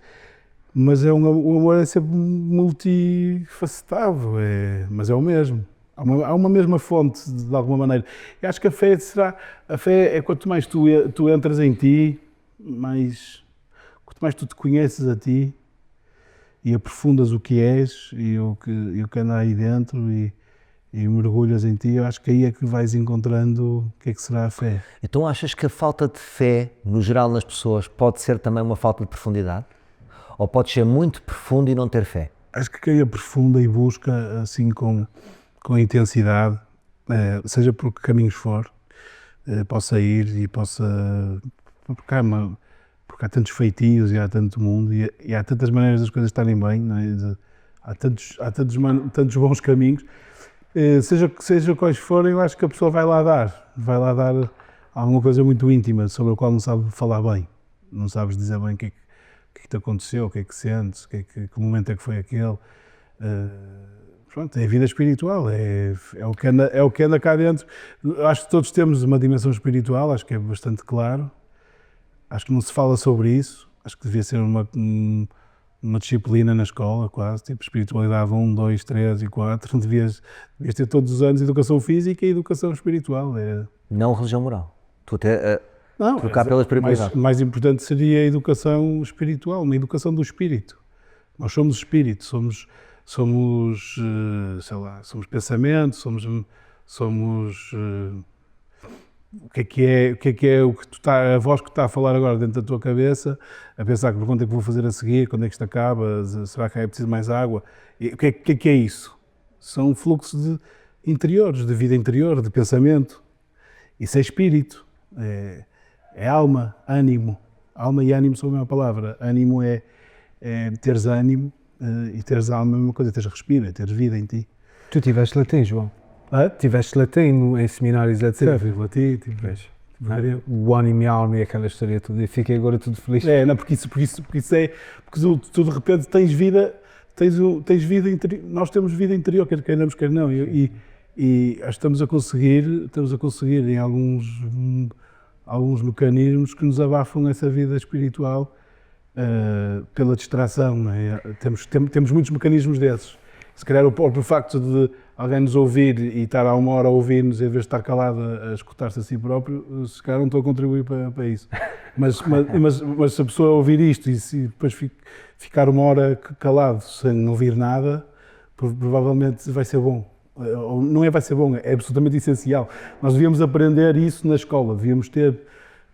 E outro dia vi no jornal que estavam a começar a fazer meditação nas escolas. Fazem já. É incrível, não fazia ideia. Fazem para acalmar as crianças. Estava a começar a fazer meditação na escola. Mas lá está, estavam tipo uma sala de aula em que os miúdos estavam de olhos fechados, com as mãos sobre as mesas, mas miúdos assim de 12 anos, assim, tipo uma idade em que o estar quieto, parado, sem estímulos, parece quase surreal. É introspeção? Isso é vida espiritual. Portanto, o caminho para chegar aí pode ser tanto e tão... Há uma crise de excesso de informação e de consumo e etc. E o barómetro moral que eram os padres no século XX, que se calhar já não são assim tanto, porque também já não são omnipresentes como figuras de autoridade, meio que nos deixam assim numa espécie de maionese em que a gente... não há bem uma figura direta à qual a gente possa chamar de líder. Mas a necessidade de critérios e de sei lá, e de diabolizares alguém, diabolizares ideias, de dizer isso aí mantém-se e até em alguns casos somos altamente puritanos, estamos numa sociedade altamente controladora e fiscalizadora, não é? A controlar as palavras, a controlar não sei o quê, e muito bem, mas acho que há qualquer coisa que se mantém e que foi alterada do seu lugar, tipo era a confissão e os padres ouvirem a confissão e a dizer o que é que estava bem e o que é que estava mal, mas agora há outro tipo de regulação e nós estamos mesmo a ser regulados e a ser doutrinados e a ser... Agora, acho que temos de estar sempre muito atentos a isto. A evangelização hoje, se calhar, é feita por alguém que te vende um produto e te promete uma felicidade estonteante, quando o que te vai dar é só, pronto, menos borbulhas na cara, sei lá. Ou seja, há aqui qualquer coisa de promessa e de um fascínio por um controle também moral. Acho que as pessoas continuam a ser muito moralistas. Sim, tens razão. É curioso porque eu acho que acabaste de falar nisso e eu pensei na ideia da democratização desse aspecto, na medida em que tanto os televangelistas podem ser isso para uma fração da população, os influencers podem ser para outra fração da população, na medida em que de repente já... O Salvador é tecnicamente um padre para algumas das pessoas que o seguem. Profeta. Fica com isso. Não sei. Porque deixarem aberto e trazer o riso e o humor, por exemplo, são... Ou melhor, o humor tem tido tantos problemas também provavelmente por causa disso, né? Até onde é que pode ir a piada esse tema tão tratado. E quando o Papa Francisco recebeu os humoristas no Vaticano e disse: vocês podem fazer piadas sobre Deus, isto não é um problema, é muito forte, porque no fundo não se estava à espera, vindo dali, um toque tão pouco polarizado, tão pouco extremado. Mas eu adorei como é que isso aconteceu, João. Porque eu estou a imaginar assim, o senhor Papa, não é? E alguém dizer assim: Papa, olha que os humoristas estão com muita influência no mundo, não era bom uma reunião de humoristas? Porque é engraçado, porque é que o Papa decide chamar os humoristas. Foi mais ao contrário, foi. Eu tive com o Papa 3 minutos e digo-te que isso deve ter sido exatamente ao contrário. A sério? Que é, o Papa era, por natureza, um humorista, uma pessoa que usava o humor de uma forma muito séria, ou seja, Ok. rezava diariamente uma oração para o bom humor, que é uma oração de Thomas More, em que diz: dá-me, Senhor, o sentido do humor. Dá-me, Senhor, o sentido do humor. Boa, isso é lindo. Ele rezava todos os dias essa oração, ele. Todos os dias. Pá, isso é bom. E era uma pessoa cuja primeiro contacto é o da piada, até bastante desconcertante, porque é mesmo assim. Ele encontrava, eu sempre que encontrava brasileiros que, por ser argentino, fazia sempre a piada da Argentina-Brasil, tipo, sempre. Ou seja, para ele o humor era um antídoto psiquiátrico, ele dizia mesmo. Será que ele tinha humoristas preferidos? Ele dizia mesmo, é um antídodo psiquiátrico. Tinha. Gosto muito do Ricky Gervais. Não, o Ricky Gervais é ateu, se calhar não está. Não, olha, nesse encontro estava lá humoristas que Sim, a maior parte. ficaram surpreendidos de ir e até perguntar: vocês conhecem o meu trabalho? Olha que eu, sei lá, Sim, eu acho eu faço que o Porchat, ele diz: eu faço a Porta dos Fundos e Sim. eu vou aí falar, eu vou aí estar com o Papa. Eu diria que a maior parte dos Até ele humoristas... ficou surpreendido com isso, porque não é... Porque ali era um encontro com outra natureza, era um encontro para falar exatamente da importância de não nos levarmos tão a sério, de nos rirmos de nós próprios, do mundo, da incoerência que isto é tudo, do não sentido que isto também pode ter, também tantas vezes. Esta escolha do novo Papa pode fazer com que faças tipo, estou tramado, porque vai pesar a ti enquanto padre, tipo, não te vai ajudar em nada, ou se for outro vai ter... Por exemplo, este Papa Francisco parece-me, por exemplo, a mim ao limão, sem falar com ele, que foi bom para a igreja, não é? Foi bom para a imagem, Sim. foi um padre que abriu uma série de coisas. Foi bom para a imagem. Foi bom para a Sim. imagem. Não, Como é que eu sou um marketeer, penso sempre acho que... Tem o seu verdadeiro conteúdo, mas foi Sim, bom para a imagem da igreja. Foi importante. Mas é exatamente só para reforçar isso, que é, tu como há um bocado disseste, eles chegaram àquela reunião porque começaram a pensar: isto é uma coisa que é importante no mundo, os humoristas são fortes Eu e tal, acredito nisso. vamos aqui fazer isto. Ou outra hipótese, que eu acho que é a hipótese mais... Agora levantaste-me essa hipótese. Não mais, sabia que... mais certa é, há uma dimensão muito importante da fé, que é o riso, e Deus ri. Há um dos salmos, se calhar o teu irmão não te mandou esse, vai ter que lhe pedir, que Deus do alto do céu ri. Deus do alto do céu ri. E o Papa o que diz é... Não fica bem dizer isso a Deus, quando vocês, como está o mundo. Quando vocês... Quando do alto do céu ri, quando há alguma coisa para rir. Quando há alguma coisa para rir. Quando não é para rir... Rio sabe rir no momento certo. Só que o problema é que Rios nunca pode rir, porque está bem em Portugal, está mal no Chile, está mal no Chile, está mal em China. Não, está a rir com quem está a rir e está a chorar com quem está a chorar. Boa barra. Por isso é que é Boa barra, omnipresente e João. omnipotente. Esta não é? barra foi boa. Claro. Defendeste bem. Mas lá está, por isso, a questão foi muito mais essa. Não é forçar e olhar para o mercado e perceber agora. Se a igreja fosse um bocadinho mais assim, se calhar tinha mais fiéis e até fazia sentido trabalhar com gente do marketing e com gente que trabalhasse a imagem. Se calhar fazia sentido. E não tem? Porque a propaganda que faz de si própria não é muito atrativa, assim em geral. Por isso, não só tem pouco, como podia até ter mais, mas não foi por essa razão que riu nos os humoristas ali. Não é mesmo por essa razão. Há uma tradição muito longa disso, do que é o riso, por exemplo, no contexto bíblico, o que é o riso na vida espiritual, o que é que significa o bom humor, o que é que significa rir para... Mas o Papa Ratzinger sabia disso, por exemplo? Era um Papa que não estava tão perto disso. Sabia disso, mas não tinha isso, por isso é que se calhar Não tinha o sentido do humor. Por isso é que não se encontrou com os humoristas, encontrou-se com os intelectuais. Lá está, não é por aquilo que... É mais aquilo que nós queremos comunicar enquanto pessoas. Ele e aquele homem diz: o humor humaniza, torna-nos mais humanos. Porque faz relativizar coisas que são muito sérias, Claro. faz-nos não nos levar tão a sério e fritarmos em loop com alguma coisa qualquer. E às vezes é a gargalhada de alguém que te vai desbloquear tudo. Pronto, é isso. E a vida... Mas respondendo àquela questão, estás ansioso com o novo Papa porque ele te pode ajudar ou pode ir contra ti? Não estou ansioso por uma razão muito simples, que é a Igreja, o Papa é muito importante, mas tudo continua. Ou seja, com Papa ou sem Papa, as coisas continuam, não é? O Papa não é É como alguns países, não é? Tipo, não é como o governo quando cai e fica tudo parado, é uma chatice. Não, é mais como aqueles governos que se caem ou não caem, as empresas continuam a funcionar, pronto, continua tudo a funcionar, ou seja, é uma figura muito importante para criar uma coisa que hoje em dia parece-me ser de extrema dificuldade, que é a unidade, é criar unidade entre os diferentes.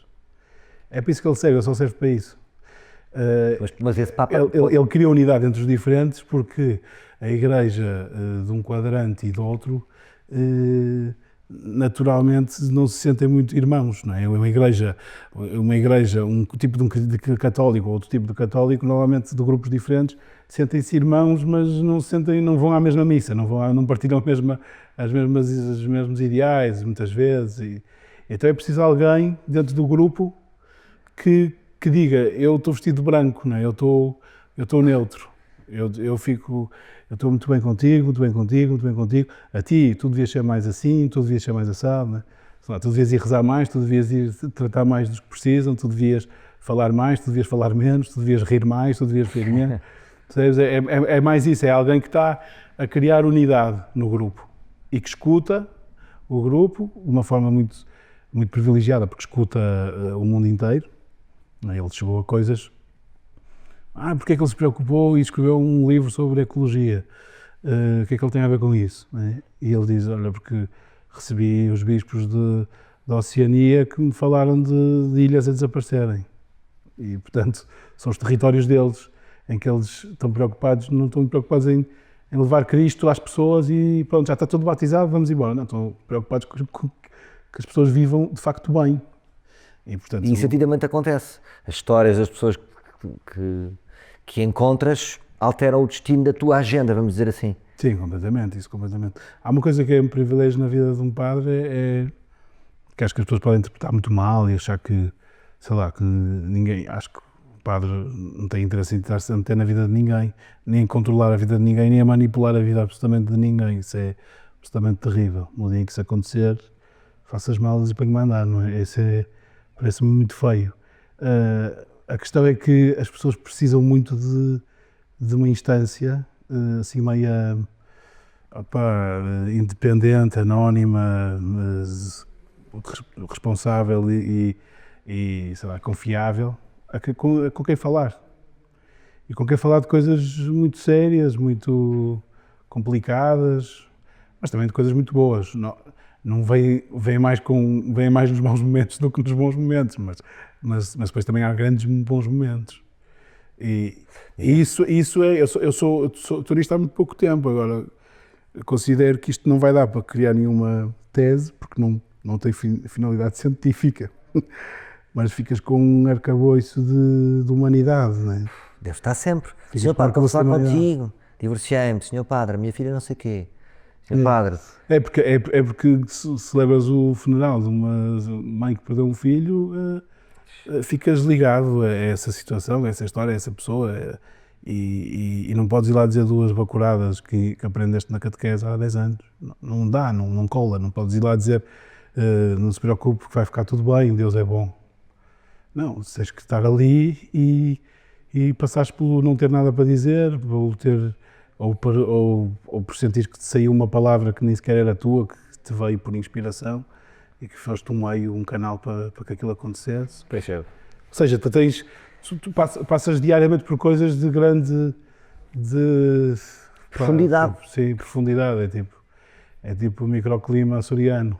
Sim. Estás a levar com um sol na fronha e depois com uma chuvada. Porquê? Porque estás com uma pessoa que está feliz porque partilha contigo que estava há não sei quantos anos sem conseguir, sei lá, ter um filho e estão abençoados e estão felizes, e a seguir estás com o extremo oposto de alguém que está. Os padres têm psicólogo? Acho que muito sim. Muito sim, não é? Muito sim, e tem uma coisa muito importante que é, eu falo mensalmente com outro padre. Eu tenho alguém que me acompanha espiritualmente, ou seja, espiritualmente há um padre que eu escolhi, também já tive uma freira, que era uma senhora muito sábia, que também me acompanhou, ou seja, tu escolhes aqueles que te identificas e que sabes que têm sabedoria, vão ter coisas de jeito para te dizer, vão te ouvir, vão perceber que o que tu estás a dizer vão-te dar feedback sobre a tua vida e vão-te dar conselhos, coisas para ler, coisas para fazeres, para fazeres menos, para fazeres mais. Tu podes ter E psicólogos e terapeutas e psiquiatras e tu também, claramente. Claro, tem que ser questões. Pessoas como outras quaisquer, com todos os dramas existenciais que toda a gente passa, não é diferente. A fé não anda a tentar competir com isso. Como é que alguém que tem fé pode estar muito triste? Como é que alguém que tem... São perguntas mesmo infantis. Ou como é que alguém que tem fé vai a um psicólogo? Isso é mesmo infantil. A fé e a psicologia e a psiquiatria e o mundo interior está tudo misturado. Não salva dessa forma. Isso deve ter um nome entre os padres, não sei, mas lapsos de fé grandes no tempo. Crise de fé. Crise de fé, porque imagina, a mim acontece-me que é, eu tenho um objetivo. Tens crise no humor, tens crises criativas. Eu tenho muitas crises existencialistas, muitas que é, acontece mais vezes a seguir a conseguir determinado objetivo ou antes, que é, tenho um objetivo, sou muito focado em objetivo, e depois estou a meio e penso assim, porquê é que eu estou a fazer isto? Sobretudo, porquê é que eu estou a fazer isto? Claro. Mas depois meto outro objetivo e vou andando assim, mas muitas vezes tenho, porquê que eu não faço isto e outra coisa? Porquê que eu não sou pastor em... Claro, nas Bahamas. Nas Bahamas, por acaso já eu também escolho bem onde ser pastor. Mas se num padre, mas eu não tenho que pregar nada, quer dizer, prego o humor muitas vezes, pode dizer, não me sinto engraçado, e o humorista pode estar numa situação em que está a dizer que está a rir e não está. Pois, como é que será um humorista estar com um problema seríssimo de ânimo, não é? Isso acontece. Está profundamente triste e ter que ir dizer piadas. Isso acontece regularmente. Costura-se é uma performance, não é? E faz isso como performance, que se calhar não vai ser tão forte como... É difícil para mim, depende do texto. Se tiveres o mesmo texto, por exemplo, eu tenho um espetáculo ao mesmo texto, e eu gosto de fazer o stand-up com alegria. Então faço tudo o que é preciso para estar alegre. Como bem, alimento-me bem, tento resolver os meus problemas todos, tento ser amigo dos meus amigos, que é para quando vou ao palco, eu estou alegre. Agora se me dizes, podes fazer triste? Podes, mas então o texto será diferente. Pois. E até pode ser engraçado, porque um humorista down é diferente, mas há determinado texto que gostas de fazer em alegria. Pois. Portanto, tenho essas crises. Curioso. Eu estava a pensar se pode dar a um padre, e falas com o teu, ia dizer o terapeuta padre, não é? Mas a pessoa que te acompanha na espiritualidade, tipo, tu há 3 meses dizer assim, eu não sei se é isto. Se os padres têm que passar por isto. Se eu penso na minha profissão, em que é que eu sou humorista e não sou outra coisa, tu também podes pensar. Sim, e acho que há várias camadas disso. Pode ser uma camada quase de profissão, não é? Quase uma coisa do trabalho. Porque é que eu tenho tanto trabalho? Porque é que eu não ando a conseguir trabalhar bem? Porque é que eu tenho não sei o quê? Porque é que os padres têm os problemas, as pessoas acham que passam, como tu disseste, passam o dia a pensar e a escrever, seria muito bom, mas passam o dia a pensar e a escrever e-mails, por causa do telhado da igreja, por causa da não sei o quê, por causa de tudo e mais alguma coisa. A dimensão prática da vida permanece em absoluto para os padres, fazer o IRS, é muito bom. Ou seja, o padre faz o IRS e tem que ir às compras e pronto, se vai fazer sopa. Mas quando é que é o IRS do padre? Não paga zero. Não, o padre paga tudo. Paga também? Paga o que tem que pagar, sim. Ou seja, isto também, pois há imensas variantes. Eu vivo numa comunidade que é diferente. Eu vivo numa comunidade e temos tudo em comunidade. Ou seja, eu vivo com mais 6 padres, não vivo sozinho. Sim, não há grandes lucros para pagar os impostos. É diferente. Não tem. Não vais estar a... paguei uma pipa agora, 30 mil euros de IRS. Seria estranho, não é? Seria muito estranho. Não, mas é isso. A questão é que essa dimensão acontece e, portanto, há uma dimensão chata da vida normal de qualquer pessoa. E há a dimensão de ficar deprimido por ter que, não sei o quê, por não gostar do que anda a fazer, por não gostar daquele trabalho, não gostar daquela atividade. Pronto, isso é uma dimensão. Lá vem um chatinho agora queixar-se outra vez, uma queixa do marido. Pumba. Eu já lhe disse para ele ser do marido. Estás nisso, não é? Outra coisa é falta de fé profunda, não é? Falta de fé... Normalmente, acho que grande parte dos problemas, não sei se serão propriamente sobre Deus, acho que são sobre si próprios, é sobre quem é que eu sou, se me aceito a mim como sou, se gosto de mim, se me sinto útil, se me sinto bem, se as pessoas... acho que são os problemas de toda a gente, o que é que andamos aqui a fazer? E por isso, não sei se trata de a ver com Deus, Agora, há quem tenha coisas profundas, de sentir-se abandonado por Deus, não sentir Deus, não perceber Deus. Normalmente quem sente essas coisas é bom sinal e é sinal que está a fazer um itinerário espiritual como deve ser. Não, porque está a aprofundar. Normalmente quem não sente isso é porque anda... Aceita a sua cassete e vai com ela. Sim, para o resto. é bom que existam essas crises espirituais. Todos os grandes místicos, todas as religiões tiveram-nas, ou seja, todas as figuras da Bíblia aconteceu sempre isso. Quando tiveram momentos de fossa é que encontraram o verdadeiro eu, pronto. Sim, sim. E o verdadeiro Deus. Pronto, parece um clichê, mas é bom sinal que aconteça essas crises. A maior parte do teu tempo tu vives num comprimento de onda de profundidade, não é? Eu não sei o que é que tu queres dizer com isso, mas espero que sim. Eu gostava que se Ir até à alma das Eu coisas. gostava que isso Uma fosse. senhora fala do casamento, não sei o quê, uma homilia, tocar no coração das pessoas, a celebração. O padre está mais privilegiado para o que ele diz é mais ouvido do que, por exemplo, eu e o Limão. Sim, completamente. Isso é uma coisa que é assustadora quando se é padre. É que dentro da comunidade dos crentes... Buscar mais uma água. Obrigado, isso é bom. Estamos em Isso é andamento. muito bom, mas dentro dos crentes, quando estás com pessoas que são crentes, tu ao falares, percebes que elas estão-te a levar muito a sério, porque têm uma ligação com a autoridade este é padre, mas pensei assim, eu agora de facto tenho que ter cuidado com o que estou a dizer, porque as pessoas ouvem-me como tal, e têm toda a razão para o fazer, não? Eu acho que tem que ser pessoas que se ponham à escuta do outro a sério, mas depois de estarem à escuta de Deus e do seu silêncio. Porque senão vão começar a dar uma receita mais deles do que propriamente do espírito, não é? No fundo, a inteligência espiritual acaba por ser essa capacidade de relacionar os conceitos da vida espiritual com aquilo que outra pessoa... Sim. Isso é como uma boa conversa com um amigo. Quando tu estás com um amigo com quem tens muita intimidade e se ele está mesmo a não pensar nele e a pensar em ti e não está com o telemóvel, não está distraído e não está a pensar que tem que ir buscar os miúdos à escola, não, se ele estiver mesmo ali, inteiro, que vai ser produtivo, vai ser muito forte, vai ser poderoso. Tu acabaste de dizer uma coisa, se calhar também bateu ao Lima, que é uma coisa que ninguém está já, inteiro. Não foi? Ele disse, se tiveres um amigo que está inteiro, agora temos de sentir culpado, não é? Não, nem que Estamos meio seja. aqui, estamos meio ali, vamos ali. O inteiro tem uma força. Tem uma força, Isso já estava a pensar um pouco. é muito poderoso. Tens uma conversa de uma hora a meio do verão, quando estás de férias e estás mesmo disponível. Pois é, uma boa conversa de verão na Estás ali praia. mesmo disponível e de repente estás a ouvir a pessoa e não estás a ouvir o que ela está a dizer, estás a ouvir o que ela está a dizer e aquilo que ela não está a dizer e gostava de dizer. Estás a ouvi-la intensamente, tipo, inteiramente. E de repente chegas a coisas que não chegas nesta correria, é normal, não? Tu deves adorar a praia ou não? Estou-te a imaginar uma boa praia, um bom fato bem. Porque estás completamente igual. Não há padre para ninguém, não é? Estás solto. Tu queres imaginar ter uma boa conversa contigo na praia. Conversas de praia é uma coisa... boa. É uma coisa muito boa. É especial, não é? De Lá facto. está, porque não estás com outras coisas, estás ali mesmo, estás inteiro é mais facilitado nesse momento, não estás e não há nenhum objetivo, não é? Não tens o objetivo agora, estamos nesta conversa, está a ser gravada, para ser ouvida, para ser não sei o quê, para ser não sei o que mais, tudo tem um objetivo. E acho que quando eu recebo alguém que vem falar com um padre, não estou agora, vamos lá, que esta pessoa vai sair daqui melhor. Não, aquilo pode ser...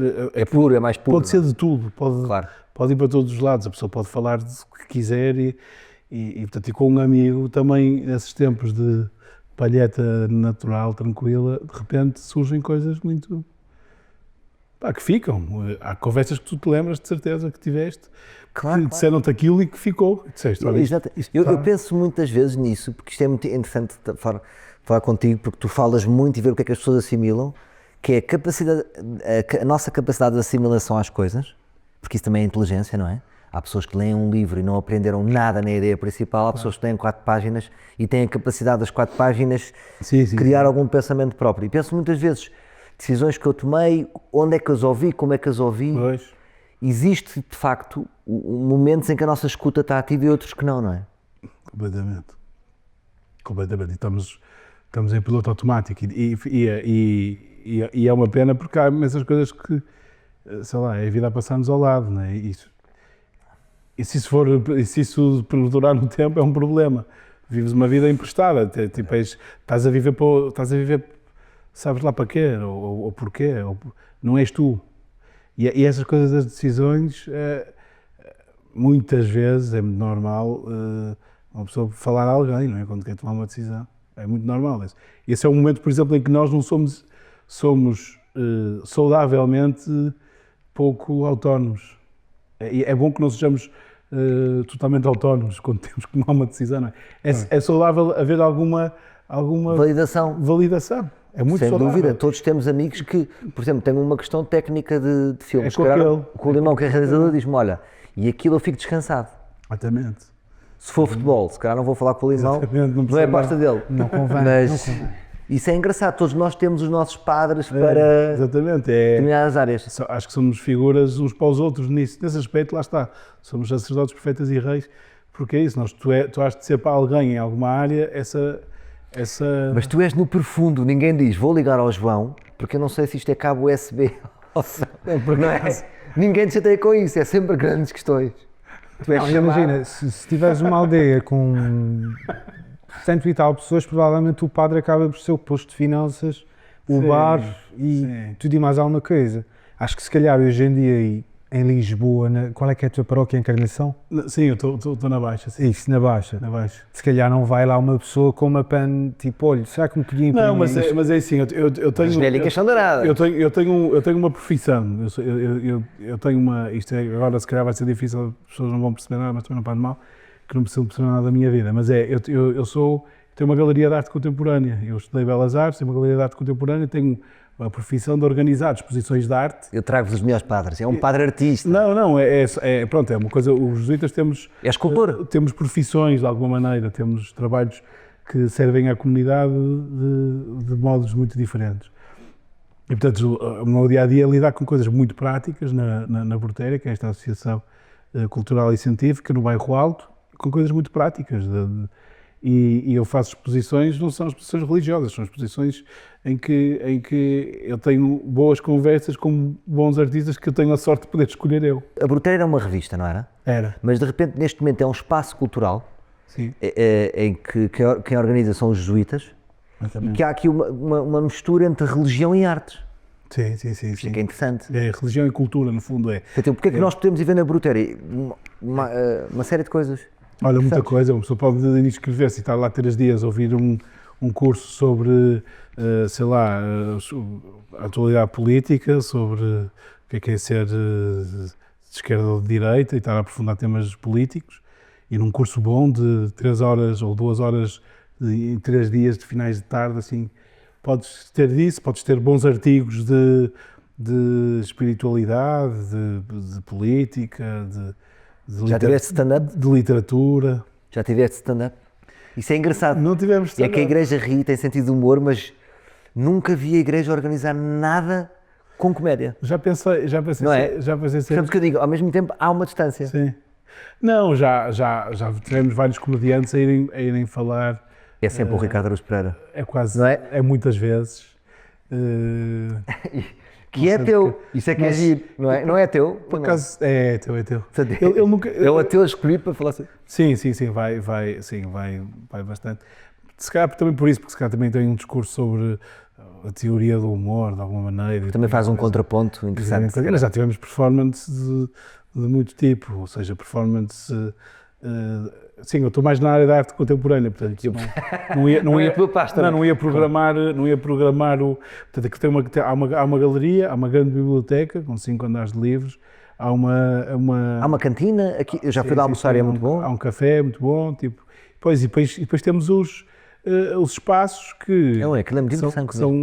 são cheios de estudantes durante o dia lá a usarem os espaços. E tu moras perto da Brutéria? E nós moramos lá. Nós moramos no sótão. É tipo a dessa Academia de casa. Alcochete. És o jogador que mora lá. Nós moramos Pá, no isso sótão. é fascinante. Nós moramos no sótão, os 6, e pronto. E o resto da casa é pública e está aberto ao público todo o dia. Tu cada um tem o seu quarto? Sim, É tipo, no fundo, moram em... É uma república. Não, é uma comunidade. É uma comunidade. Ou seja, partilhamos tudo. Temos um carro, temos uma conta em comum. Só tem um carro. Sim, temos uma conta em Duro. comum, temos uma sala Sempre a de ser jantar, requisitado. Sempre a ser E requisitado. tu com as tuas culturas, não é? Não cabem lá. Eu nem sequer conduzo carros. Pá, Não conduzes? Não. É muito não uma ideia penso que eu tenho comunitário. dos padres. Os Nem padres são. não têm carta. Essa é uma péssima ideia. É. Os padres não só têm carta, como devem ter conta quilómetros com os números mais compridos do que toda a gente. Principalmente esses que estão em terras Tens razão.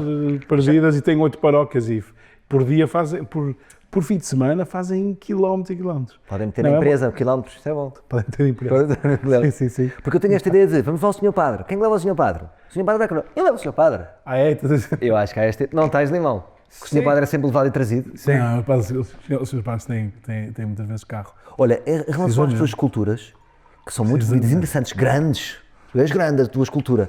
Tu fizeste uma escultura que se calhar foi a que levou com o seu Papa Francisco, quando ele foi veio ao essa, Colégio foi. de São João de Brito. Foi essa. Isto que eu estou bem informado. Esta é a parte em que eu E ele, mostro tão bem informado. E lá está, é por isso é que eu te falei do humor, porque ele deu-me logo um grande baile, mal me cumprimentou e saiu do carro. Foi O que é logo, que ele disse? Foi inesperado. Então eu fiz uma estátua do santo, do patrono desse colégio, que é o Colégio São João de Brito, e em pedra, uma coisa assim grande, 2 metros e tal. E coincidiu com a presença do Papa cá nas Jornadas Mundiais de Juventude, e ele foi lá ao colégio encontrar-se com os jesuítas, e ele passou pela estátua para dar uma bênção à estátua. Boa. Isso é bom. Pronto, isso Já valorizou. valorizou muito. Valorizou. Por acaso é a estátua abençoada. Está cortadíssima. Imagina um espetáculo stand-up abençoado, quem me dera. Um espetáculo de Stand-up abençoado vai ser lindo. Podias pôr no cartaz. Bem, abençoado imagina, pelo Papa. abençoado pelo Papa.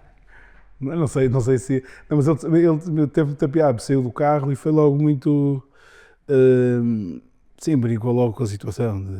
Eu nem percebi que ele não estava à espera que o Papa dissesse logo uma piada. E ele olhou assim para a gente: foste tu que fizeste isto? E ele: foi. E logo, mas é isto que vocês fazem aqui em Portugal? Os jesuítas, os padres fazem isto. E logo assim. Entra a matar. Sim, desarma-te logo. É logo. Não, achas que vai ter uma coisa séria, pesada, conversa? E depois olhou para a estátua e vi a estátua tinha um sorriso e ele disse: olha, isto está interessante, gosto de ver uma estátua a sorrir. Isso é bom, uma estátua boa. Ele disse isso. Não, Isso é muito amigo, uma gosto, estátua a sorrir, lindo. gosto de ver os santos a sorrir. Isso é lindo. Normalmente não Isso é têm, grande dica. os santos não têm, Estão sérios. são muito sérios. A ideia da credibilidade é a seriedade. Se tu reparares na música também existe. Claro. Por exemplo, Nirvana, Coldplay, Rolling Stones. Ou seja, se estiverem assim, há o riso é pateta. Sim, e pode ser. Pode O riso tira-te estilo, tira-te... Mas ainda bem, é melhor. É porque a pessoa que se está a rir parece que não está a levar nada muito a sério, parece que está um bocado aliado das coisas e que está assim numa atitude de blasé, mas de facto... Mas não sei se te responde a verdade. Já vi se nós não andávamos... Não sei, os Budas, por exemplo, têm todo um sorriso na cara, um sorriso muito pouco expressivo, mas têm. Ou seja, há uma ligação entre o riso Claro. e se tu tentares andar na rua com um sorriso na cara, é totalmente diferente. Se andares com uma espada na mão também há de ser, mas se andares com Eu gosto do riso, se andares com um sorriso, a sorrir para as coisas, e acho que dá outra postura. Eu também gosto. Todo um estereótipo da Igreja Católica, da figura do padre, da freira, etc., como pessoas extremamente solenes e muito carrancudas, não é? Não há riso. Se formos aquelas Mas fotos... há muito riso, sabes? Nós quando vejo no sei, tu tens um tipo de alegria há experiências comunitárias em que tu encontras, sabe, no fim de algumas celebrações e não sei o quê, tens um tipo de alegria que é muito, muito efusiva, até. Tipo, as pessoas estão mesmo contentes, sentes que está toda a gente mesmo muito contente. E chegas ao final e vais cumprimentar as pessoas e está toda a gente mesmo a brilhar de felicidade. Onde associo mais alegria àquelas igrejas do gospel, sabes? Oh, happy day! Aí a presença da música mais animada. A nossa católica é mais vestida, é muito contida. E há momentos em que podia ser mesmo uma grande festa e devia ser até. Mas há outra coisa, sabes? Há uma coisa de tu parares uma vez por semana para estares com os teus pensamentos, a ouvir umas frases, Não, claro, eu a percebo. cantares umas coisas, aquilo sais de lá com alguma paz que não sabes bem explicar, mas que se traduz em alegria. Olha, e o Papa Francisco, se há coisa que ele veio dizer é só isso, ele punha alegria em tudo, sempre que escrevia uma coisa, era sempre alegria de qualquer coisa. Os livros dele têm todos o mesmo título, é tudo alegria. A alegria do Evangelho, a alegria do amor, a alegria... Ele era para cima, ele era um Papa Era para sempre a cima. alegria de qualquer coisa, percebes? Porque parecia um bocado monótono, então, agora é a alegria de quê? Mas era sempre essa a perspectiva. Porque, e a perspectiva não é de quem está alienado e a viver uma vida fácil, é de quem estava com a mão na massa dos grandes dramas do mundo, não andava propriamente a perder tempo, não teve férias. Tu gostaste de teologia e estudaste toda a religião, acredito eu. Explica-me porque é que vais parar. Porque é que és jesuíta. Ok. Quando uma pessoa estuda teologia, se há uma coisa de proximidade com o seu próprio país e a religião que mais existe no país, Sim, sim. ou faz sentido uma pessoa que estuda teologia dizer assim, epá, não, eu de facto eu identifico mais aqui com Allah. Sim. Se isto é uma possibilidade quando estudas a religião na totalidade. Mas quando tu decides ser jesuíta, ou ser franciscano, ou ser dominicano, ou ser diocesano, são coisas diferentes, são marcas diferentes dentro da igreja. Pronto, linhas diferentes, com carismas diferentes, com atividades diferentes. Portanto, decides isso e estudas dentro desse grupo, percebes? Já tu estudas dentro desse grupo e vais tendo a formação dentro dessa comunidade, desse grupo. E por isso, quando estudas a teologia, que são vários anos, primeiro estudamos filosofia. Estudas primeiro como é que se pensa, para depois começar a estudar Deus, a ciência de Deus, que é teologia. Deus, logia. Quanto mais filosofia e mais literatura, e mais arte, e mais música, e mais comédia, o que quiseres, melhor vais estudar teologia, porque a teologia depois é para ficares a estudar o resto da vida. Mas depois a tua escolha não está relacionada com o teu contexto? Porque tu, a meio desse estudo, ficaste na religião mais perto de ti, entre aspas. Não foste para a oposta. Não, tu estudas logo esta religião, percebes? Tu não estudas todas as religiões.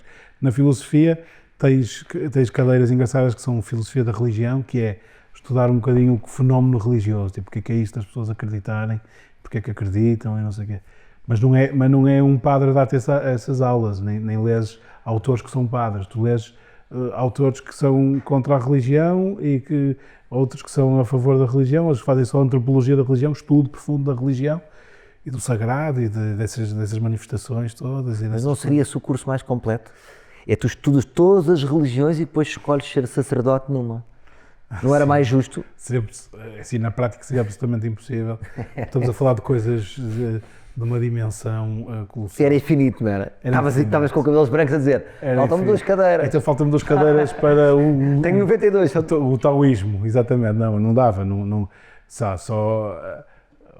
coisa é tu lês o Alcorão e tentares perceber, lês alguma coisa de alguém que comentou o Alcorão e percebes como é que eles interpretam o Alcorão, quais são as linhas diferentes dentro do islamismo, quem é que são as correntes.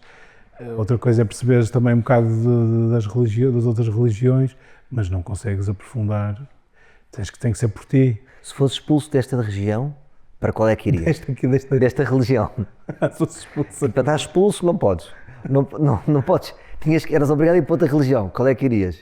Isso é uma boa pergunta para padre. Olha que mantinha a minha vida praticamente igual.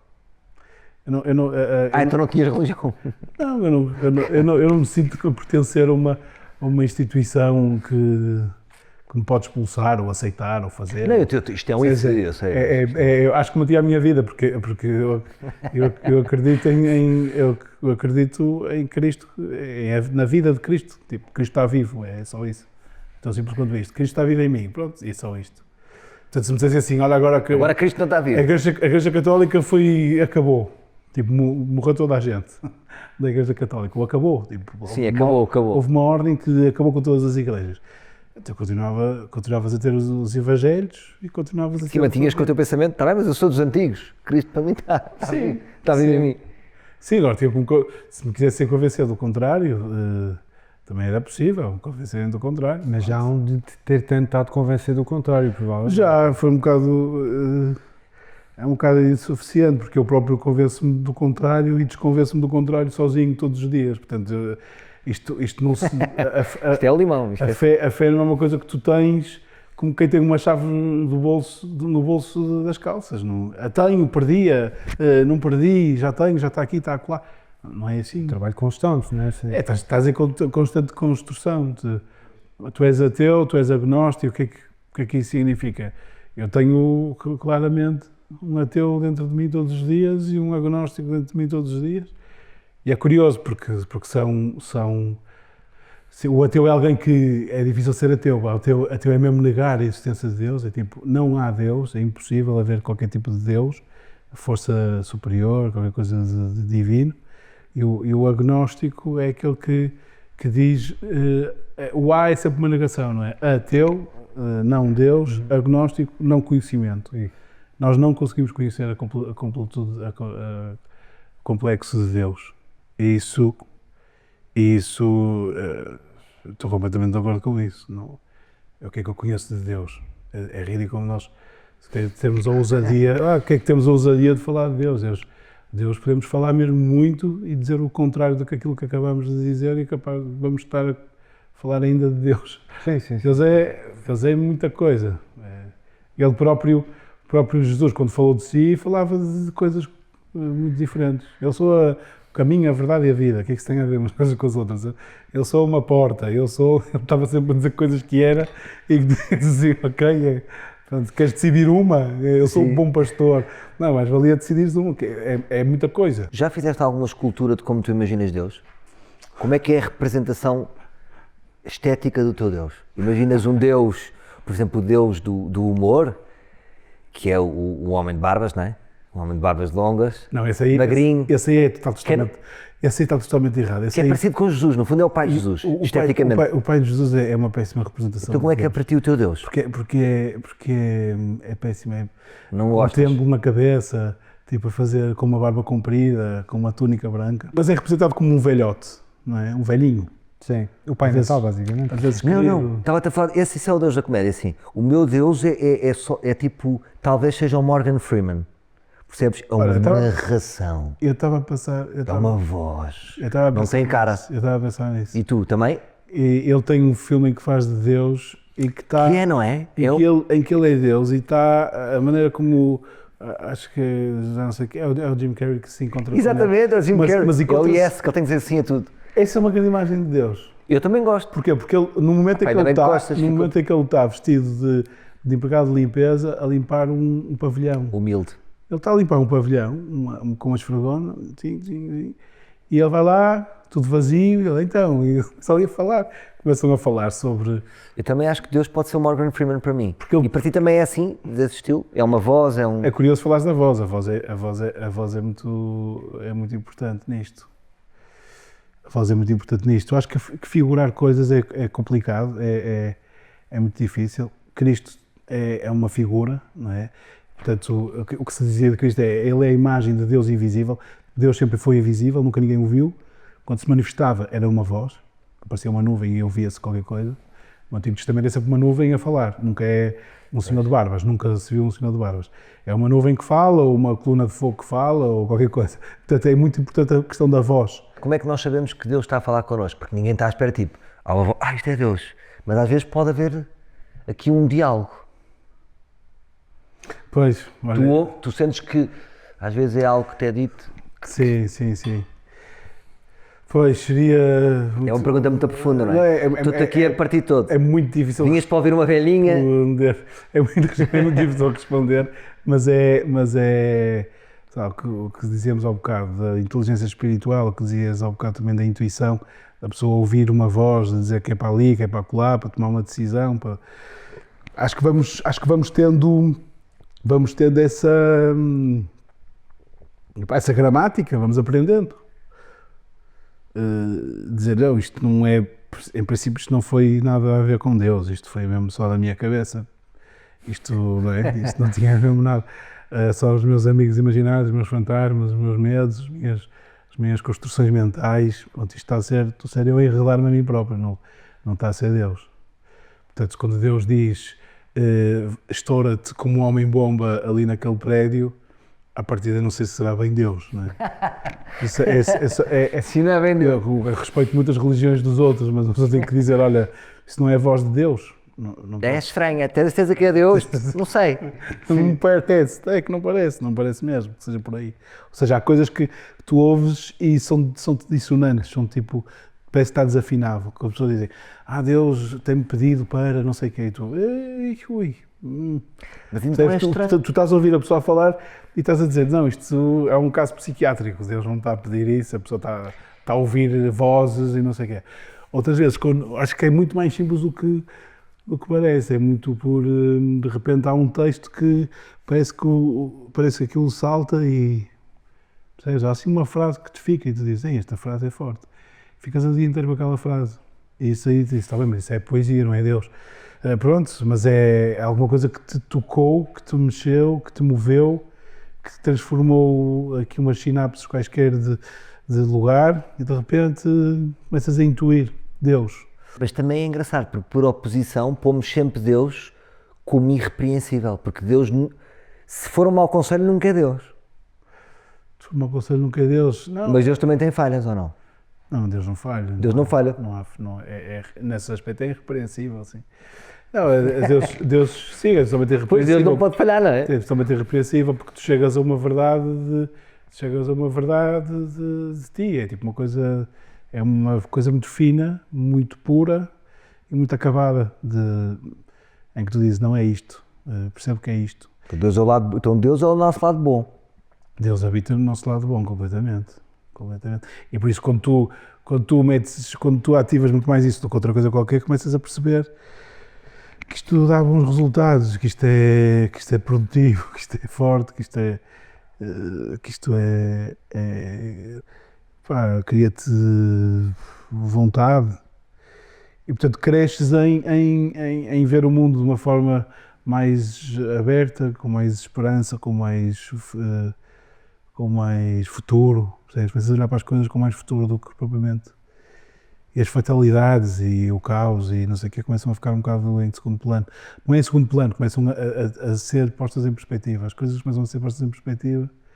E acho que a sabedoria espiritual é um bocado essa, é tu olhares para as coisas com terceiros e quintos e décimos olhares, é tu fazeres perguntas, tipo, ires acertando a pergunta certa. Claro, então é isso, eu conto muito com Deus aqui. Não é a pergunta certa, não é a pergunta certa aqui, é a pergunta certa a ti próprio. Mas também, aqui também ajuda, às vezes. Olha, tipo, porque é que isto me aconteceu, não é? As perguntas típicas, porque é que isto me aconteceu a mim, esta desgraça?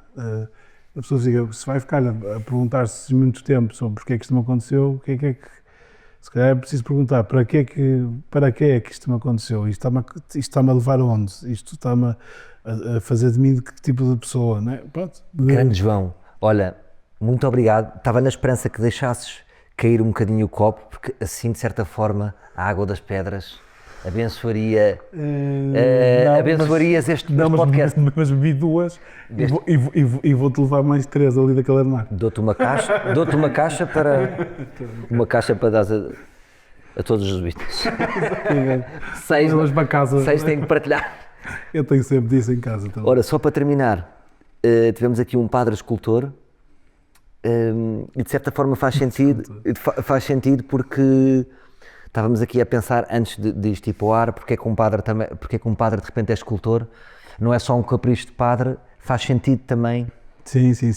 A fé na arte. Sim, é isso, faz sentido. Já há várias vezes essa coisa essa pergunta, mas para que é que um padre vai estar a fazer outra coisa que não seja a vida de padre e ser às vezes até criticado e posto em causa? Não. Pronto, é muito simples, as coisas todas do cristianismo não são um meteorito que cai e uma lei que cai vinda de sabe-se lá de onde.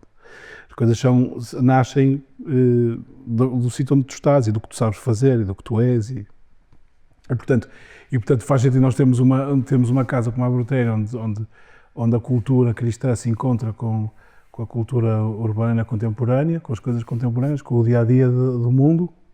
Quando precisas de quando precisas de trabalhar coisas do espírito através das matérias, é muita arte que trabalha isso. A arte trabalha muita coisa, há muito tipo de arte, mas a arte que nos interessa também é muito essa, que de repente, com 2 ou 3 símbolos e 2 ou 3 coisas que te captam e que te levam para o... Pá, e é ótimo porque assim, escusa-se de estar a encomendar obras ao Leonardo da Vinci, é o próprio... Eu faço próprios eu. pa- dá- Eu Estou ali a pintar uma Capela Sistina ali em Chabregas. Vamos lá. Ganda João, olha, muito obrigado pela tua disponibilidade, sei que tinhas mais do que fazer e Muito falaste obrigado, aqui com estes muito 2 infiéis. 2 infiéis, pelos vistos não. Pelos vistos Pelos mais vistos perto não. disso. Pelos Pelos vistos vistos não. Muito obrigado, João, está feito. Pelos vistos não. Sou nada E infiel. agora é irmos mais à Bretéria.